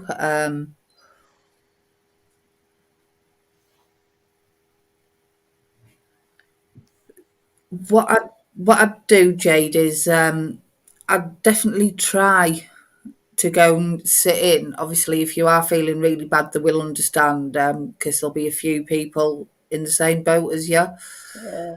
But don't let your anxiety isolate you, because I am a great believer in distracting yourself. So if you are rattling, if you're just laid there thinking, "Oh, I'm bad, I'm bad, I'm bad, I'm bad," it's going to make it worse. Whereas Yeah. if you go out and like sit with others, it can distract you from that uncomfortableness. But it's not going to be anything like when you done it last time. Sitting on the beach or in the woods is completely different than sitting in the room. So Mm. you can be in both places feeling frightfully uneasy, but you feel quite different. It alleviates a lot.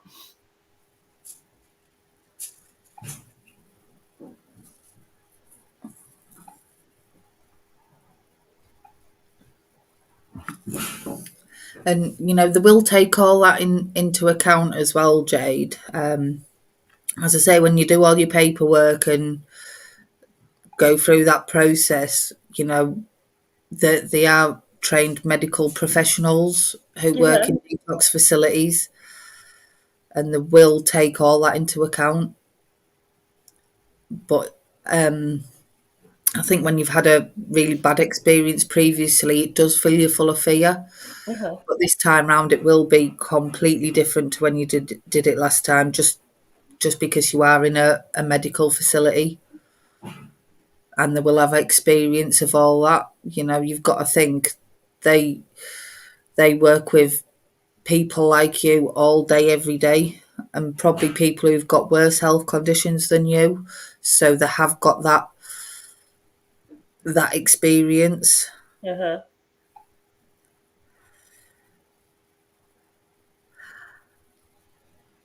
And I get that, but you find that in places like it, substance misuse is completely different to the mental health team. And like I have battles all the time in the mental health team for my Yeah. clients and stuff. I think they should be the same, don't you? But Mm. substance misuse, that you do find that they are really, really caring, Uh-huh. and the specialists in this area. Yeah. They know you're suffering. Yeah. Yeah. And you'll find a lot of people who work in rehabs and stuff have Have been been through it through it. themselves. I've been through it. You Yeah. know, Some I know that, become because they've been in a rehab center, a counselor, or run a rehab center. Here in Eastbourne, we have one. It's now closed down temporarily because of this COVID situation. But North Street is like a detox bar where you can go and talk about how you feel while you're on a program. You know what I mean? like, I know the rehab where I was, Yeah. every single person who worked in there, right down to the secretary, had been through rehab and was in recovery. Amazing, isn't it? Yeah. So it didn't matter, what day, like, or There what is no time of night. stigma, there is no stigma because Yeah. you become that job. You damaged person recovering becomes that job, and you've got If you that. were ever having a bad day, you could just go to the office and there would always be somebody there to talk to who Oh, completely got where amazing, you yeah. were. Yeah. You have They will, helplines, have you? Yeah. they will give you medications and stuff, Yeah. but it's now what they try and do is give you some coping strategies and stuff as well. Uh-huh. And try and get you to that place where you kind of learning new stuff and how to manage, and you Sure. know as I Yeah. say, they do give you medications and stuff to help, Mm-hmm. but it's about, that's just the physical side is about 10% of addiction. Is It's it? that Yeah. psychological side Uh-huh. that we really do need all that help with. Would you say like some people need to uproot and take their family somewhere else, or can they actually cope and protect themselves where they live amongst their friends? You can do it in the community as well, and I know for me, I went straight back to the place where I was most chaotic when I got Yeah, out, and it was scary, but I survived. you As did long it. as you put in the tools what what work for you, and Yeah. it's all possible. And that's exactly right, Amanda. You've got to find what works for you.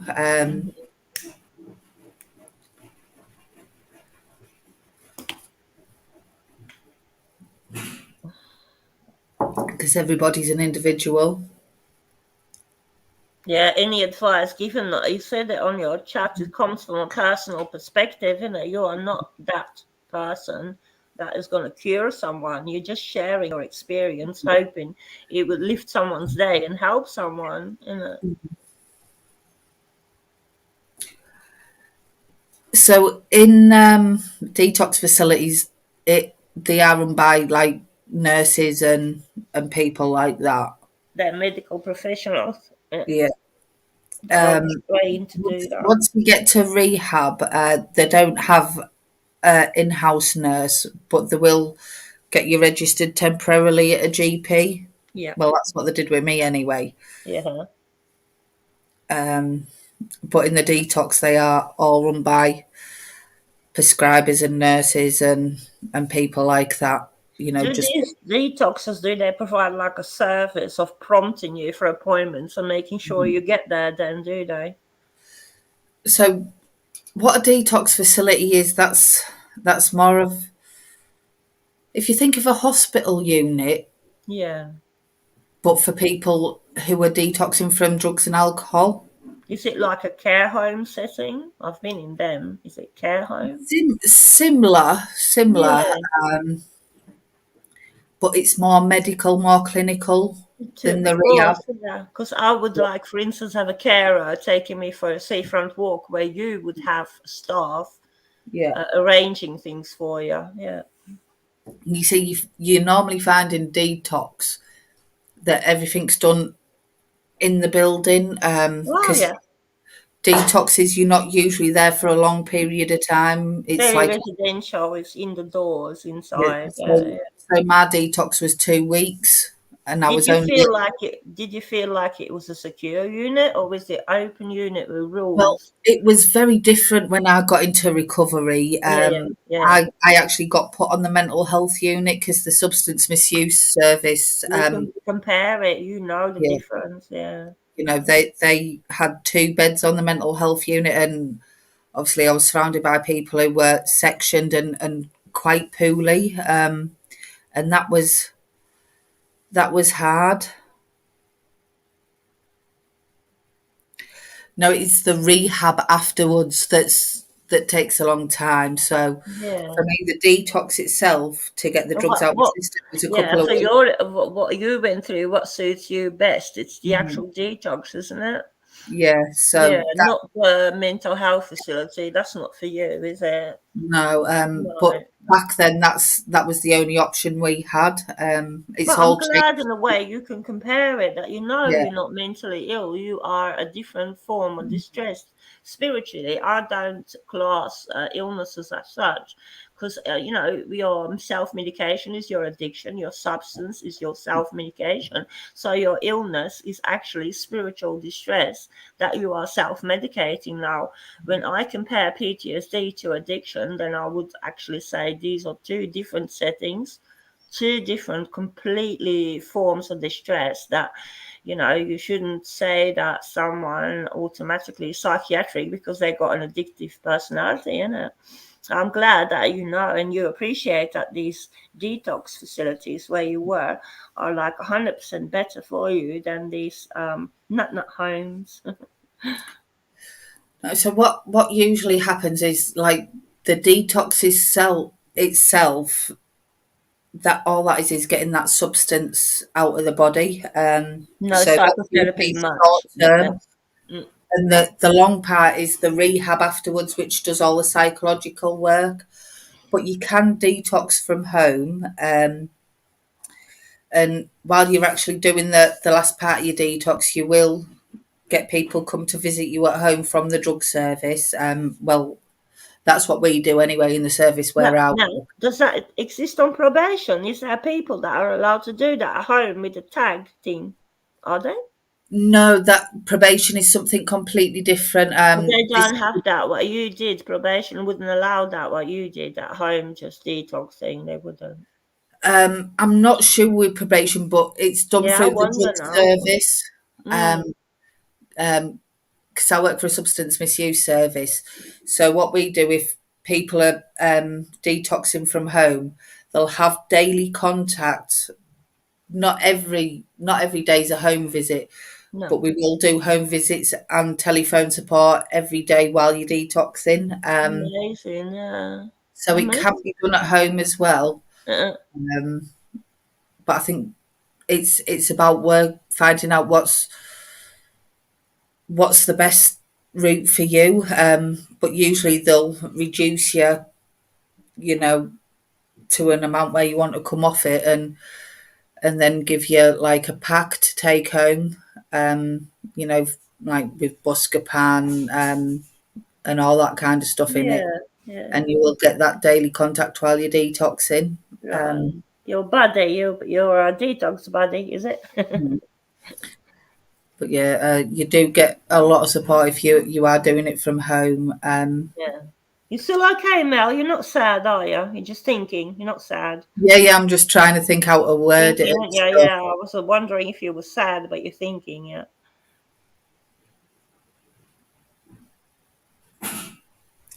Yeah, and I would definitely listen to your worker, especially if they've known you for that long, Yeah. because you've got to think when you're at home and you are having a bad day, it can be far too easy to go out. I know for me personally, I had to go away to do it because I Yeah. knew I couldn't do it here. So I would definitely listen to the people who know what they're talking about and who Yeah, do yeah. know, because you've got to think our best thinking got us into that situation in the first place. Yeah, no, it's like you can't trust your own judgment, really, isn't it?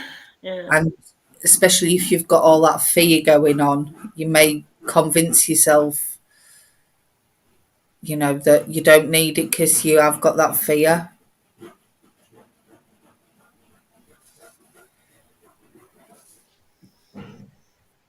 So I'm sorry to hear that, Jake away day. Yeah.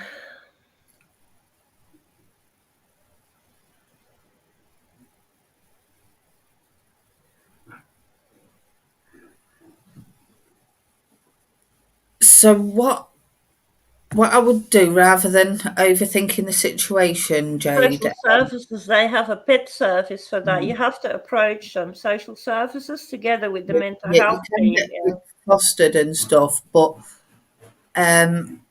what I would do, I'd wait till your appointment on the 22nd because I think you're getting full of fear and Yeah. Yeah. That is the main worry. So you can approach social services for yeah. their pet service. I've had that. I've had both my cats in the kennels when my partner had the other cat and a dog, and I was like 5 weeks in hospital. So they was in kennels paid for by social services. You have to approach them. Really have to. But yeah, what I'd do, because at the moment you don't know if it's just detox or detox and rehab and Yeah. all that stuff. So what I would do, because I think you are kind of overthinking and getting Worrying. Yeah. filled with What if? worry and anxiety and What blah if? blah blah. So I'd wait for your appointment on the 22nd. See what they Discuss say. everything.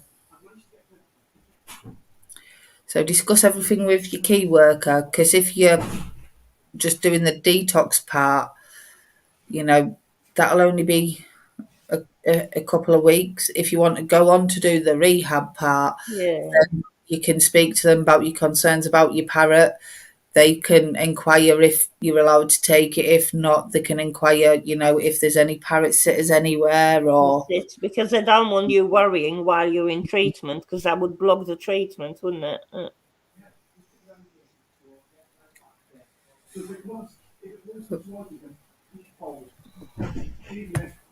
But yeah, you will find that if And one thing I'd suggest is write everything down as well, all these concerns and worries, for your appointment. Write it all down, and then you can go through it at your appointment with your key worker, and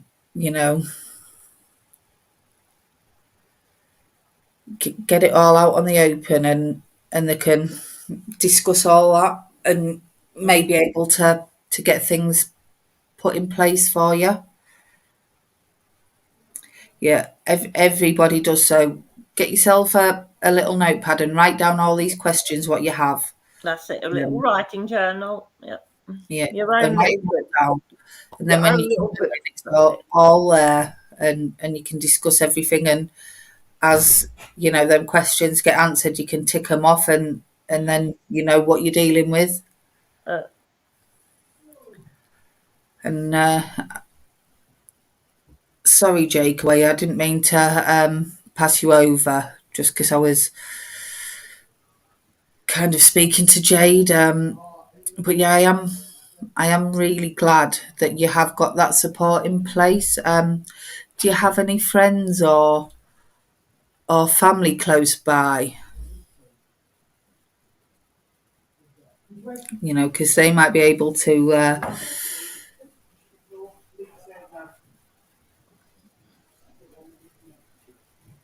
see you tonight, John and Kendra. Good night. See you tonight. Because I'm thinking, it may help, if you do have somebody who you can get out and about with. Yeah. It might help you feel a little bit more positive. Oh, you're not getting on with your friends. Oh, that's a shame. But yeah, I would. We always say in here, baby steps, and we are. You're more than welcome, Jade. You're more than welcome. Very welcome. Yeah. But yeah, try doing baby steps, and it's good that you've got them people coming in. And is there any way your carer could maybe go out with you for a day? Just to get you out and about. Because I think sometimes when we're stuck in with our own thoughts, it can make It's things seem overwhelming. magnified.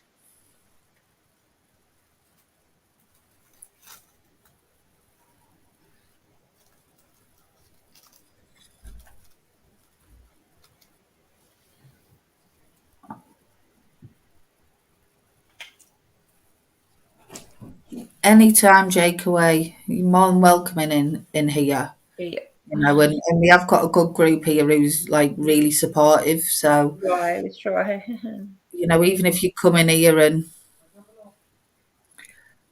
have natters with us and get that support, you're more than welcome.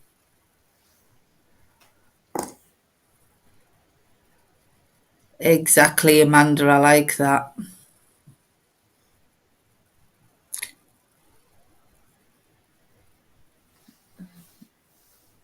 But it's about taking things at your speed as well, isn't it, Jake? Away. Very much so. Yeah, good. Great help me. Yeah.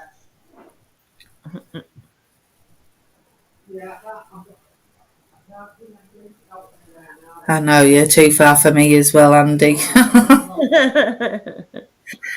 Kent. Kent, yeah, you're close to me though. You know what I mean? Sorry, guys, I didn't get a chance to get in the chat.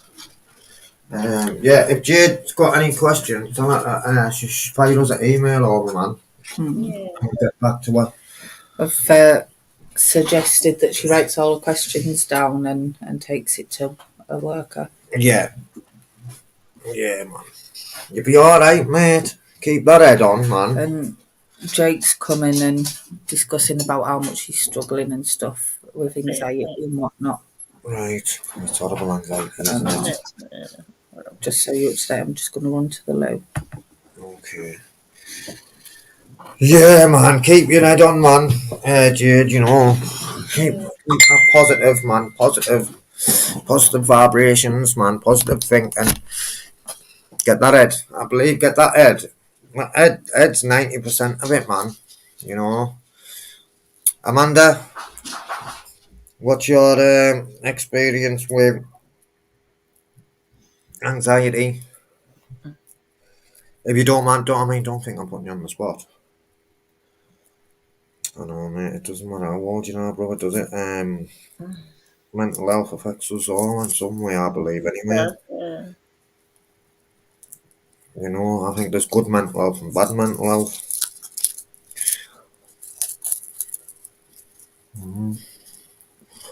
How's Evie this morning? Evie's having a ball of a time, isn't it? I managed to clean my floor. It took me 4 days to get all the dust off from when I replaced the sofas, and it kept being delayed. Sofas delayed. So I got a knock on the door this morning about 11, and I thought it was like the delivery people.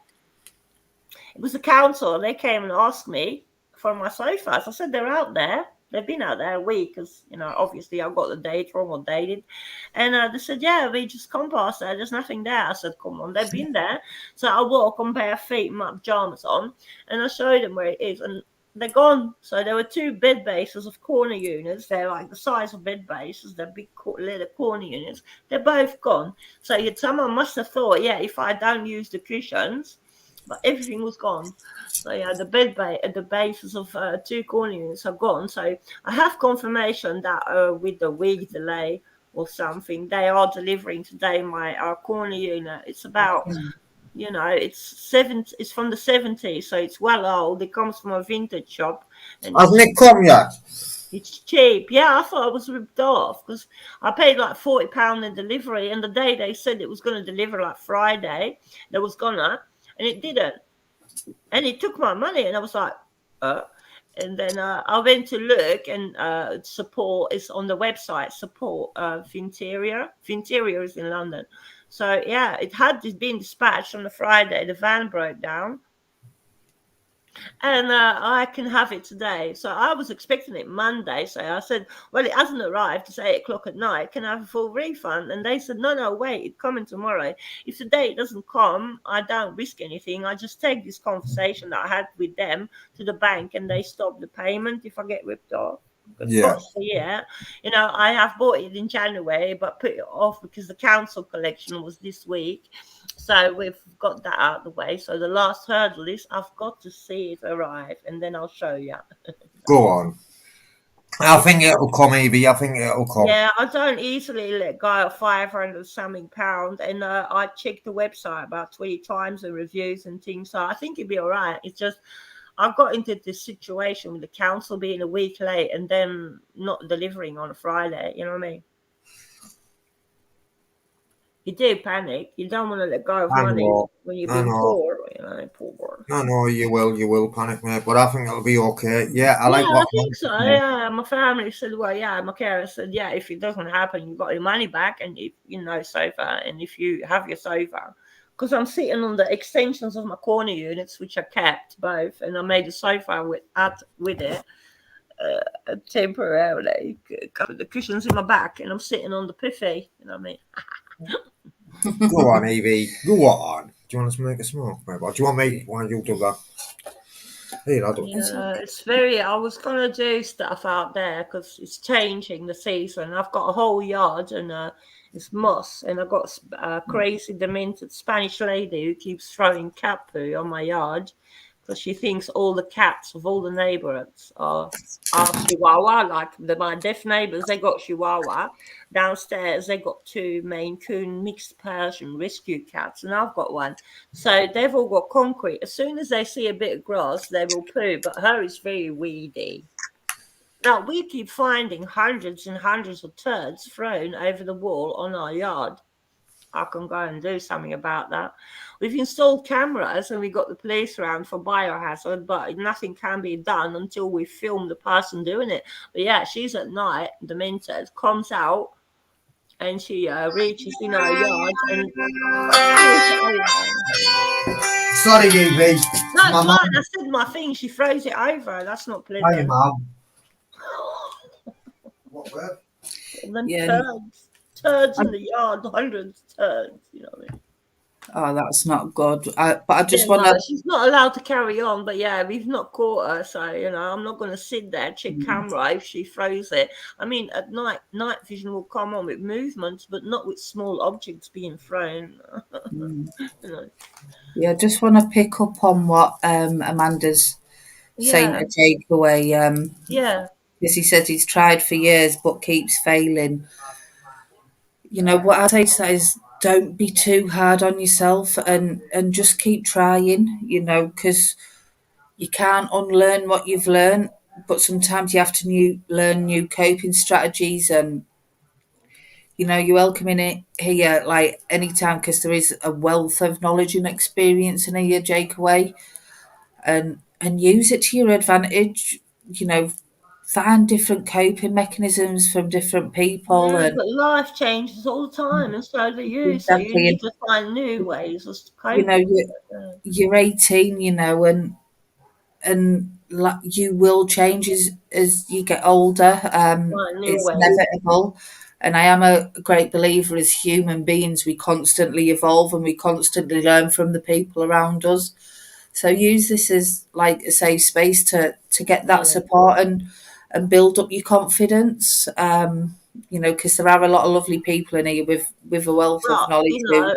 if we've been through it and at a certain age, we can still be our friends. So we must be all right people. Believe us, they've been through it. I've seen both of them go through it, and they are real people. So believe them when they say take your time, because there's always different ways of coping.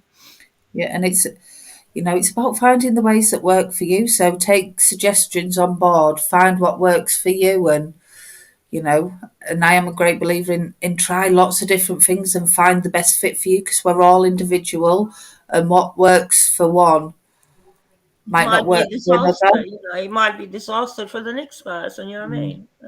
Okay, Jake. Well, thank you for coming, and you know where we are if you need our support in the future. Okay, Yeah. take care. You said like grants for people, and can they apply for community grants when they become like you do? You work for something like a charity. Can they apply for a grant to get some money in to start things or help people? In what way? Well, that's what I'm thinking, because yeah, I work for a charity that's got access to that. But if you're like helping people with addiction in a support network, if you're not a registered charity, I wonder if you can We apply. are a registered charity, even though we So get you funds. should Yeah, approach your local big council. You're in a big yeah. place, so you should approach your big council, not the small one, for a community grant, not care grant, community grant for the initiatives in the local borough and council. Please do, because we access crowdfunding and food parcels Mm. for our homeless. I mean, our donations are from supermarkets and people, and volunteers are people in the street. But you have got Yeah. experience, and I mean, I speak because I've got a certificate. I can access these grants. I wouldn't, not as an independent person. I'm on the dole anyway. What I'm talking about, you can with your charity approach it. That's why I mention it. Yeah, Yeah, we often apply for different grants and stuff. you do anyway. Good, good. Yeah. Yeah, and I know at the start of the pandemic we did get a chunk of money to make sure all our Have you got a clients had phones GoFund? and stuff. Has your charity got a GoFundMe page? I'm sure we do. Yeah. Yeah, we do. But then we'll apply to different things. Like what comes up. What comes up in it? Because you need to know Yeah, exactly what you want, and, and we also have this thing called the Community Assistance Fund. Nice So one. if Nice one. That's probably what I'm talking yeah, about, and it's a different name. Yeah. so this is like we'll do different things like fundraising and blah blah blah, and put the money into the Community Assistance Fund, and then Yeah. anybody can apply to it, but the condition is it's got to support somebody in recovery, or it's got Okay, to yeah. help. So if you do a pram Yeah, race along the big yeah, lanes, like a pram race, you would get yeah, that, wouldn't you? Yeah. yeah. Or so if like we can apply to it to say we want to take a group of people for a day out because it'll improve their mental well-being. Yeah, You yeah, know, yeah, we can yeah. apply to the community assistance fund, Oh my. or if somebody wants to set up a new meeting in our area or whatnot, they can apply for that for the cost of rent for X amount of months. And That's it. Yeah. you know, we've even had people apply for laptops through it, just because it'll help them in the recovery and stuff. Yeah, yeah, yeah. So we do try and do what we can. It's about sticking together for the Mm. community, really. You are people from the community, and if the government can give you money to help the community, good on them, you know. But obviously, how it works in drug services is we're all registered charities, Different, very but different. then Yeah. you they kind of put bids in for the local authority, and whichever bid they like, Yeah, that's who will get that service. yeah. Well, Surviving the Streets got an app where we were offered millions by Apple to sell it. No.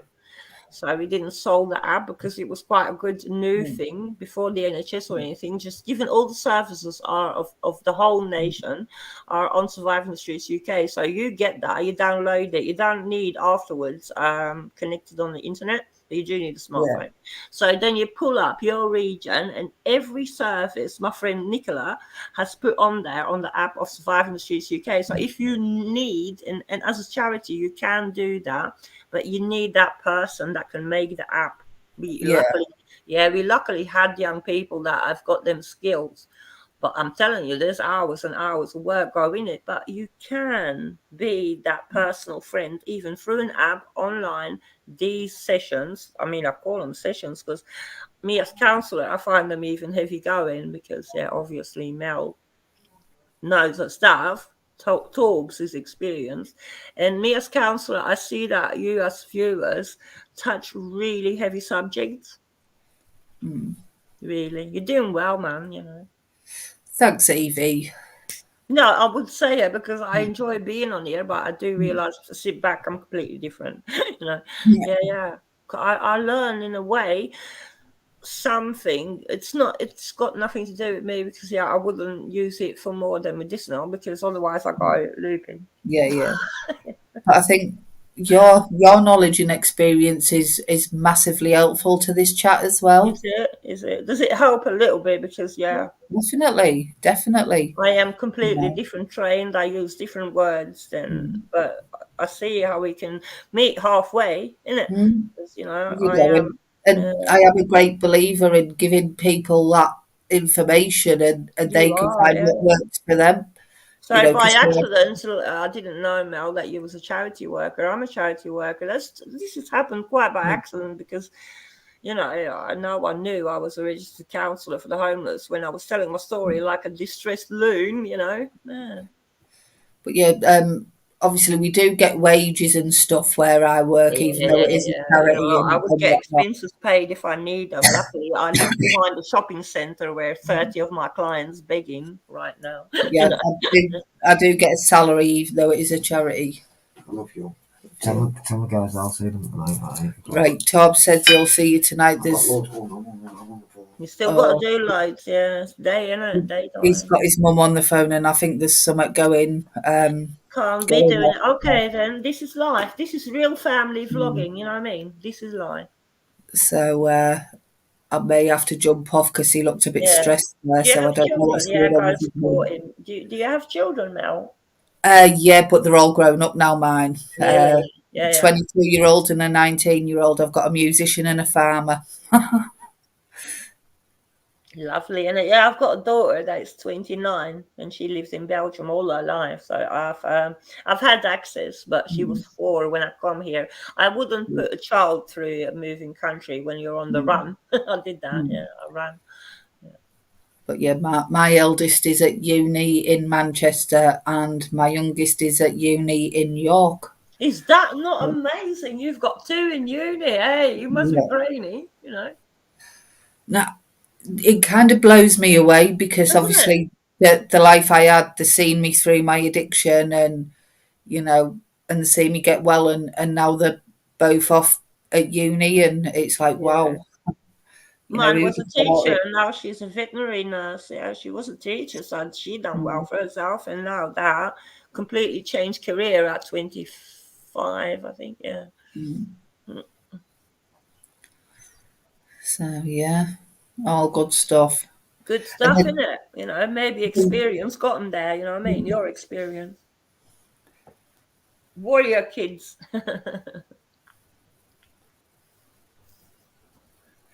so yeah, like, and they're really nice people as well, Marta. You know, like if they see like a homeless person on the street, they'll always stop and talk to them. Like Oh yeah. Mason is proper soft-hearted, like especially if it's the homeless woman, because he says they all remind him of me when I was homeless.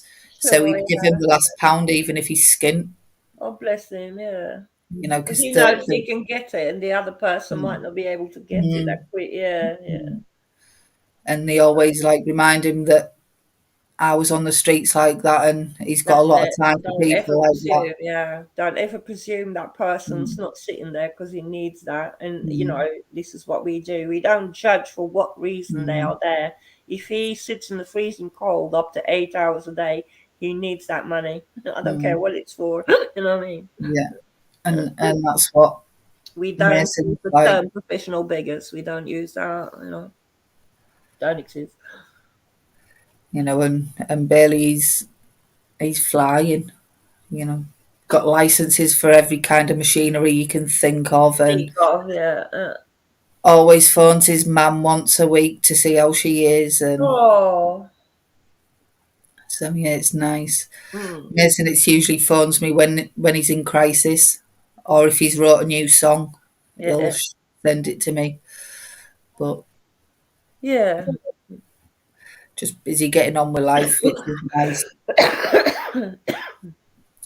Right. Anyway, Evie, I think I'm gonna shut this down because I want to know what's up with Irene. I hope she hasn't Yeah. had any call.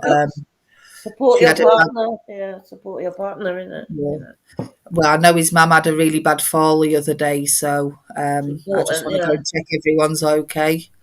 it's important. So we will be back at 8 o'clock tonight, guys. 8 o'clock. See you there. I've See you got to there. jump in the top shower because I've got all this lotion all over me. All right then, My secret Spain young lotion. Okay. and and thank you all for being here, guys. And I will see you tonight, eight Yeah. o'clock. All right, take care, everyone. Lots of love. Bye. Bye. Thank you, Mel. Bye. Bye bye, dear. Thank you, Evie. Take care. You too. Love you lots. Bye. Love you lots. Bye, bye, bye.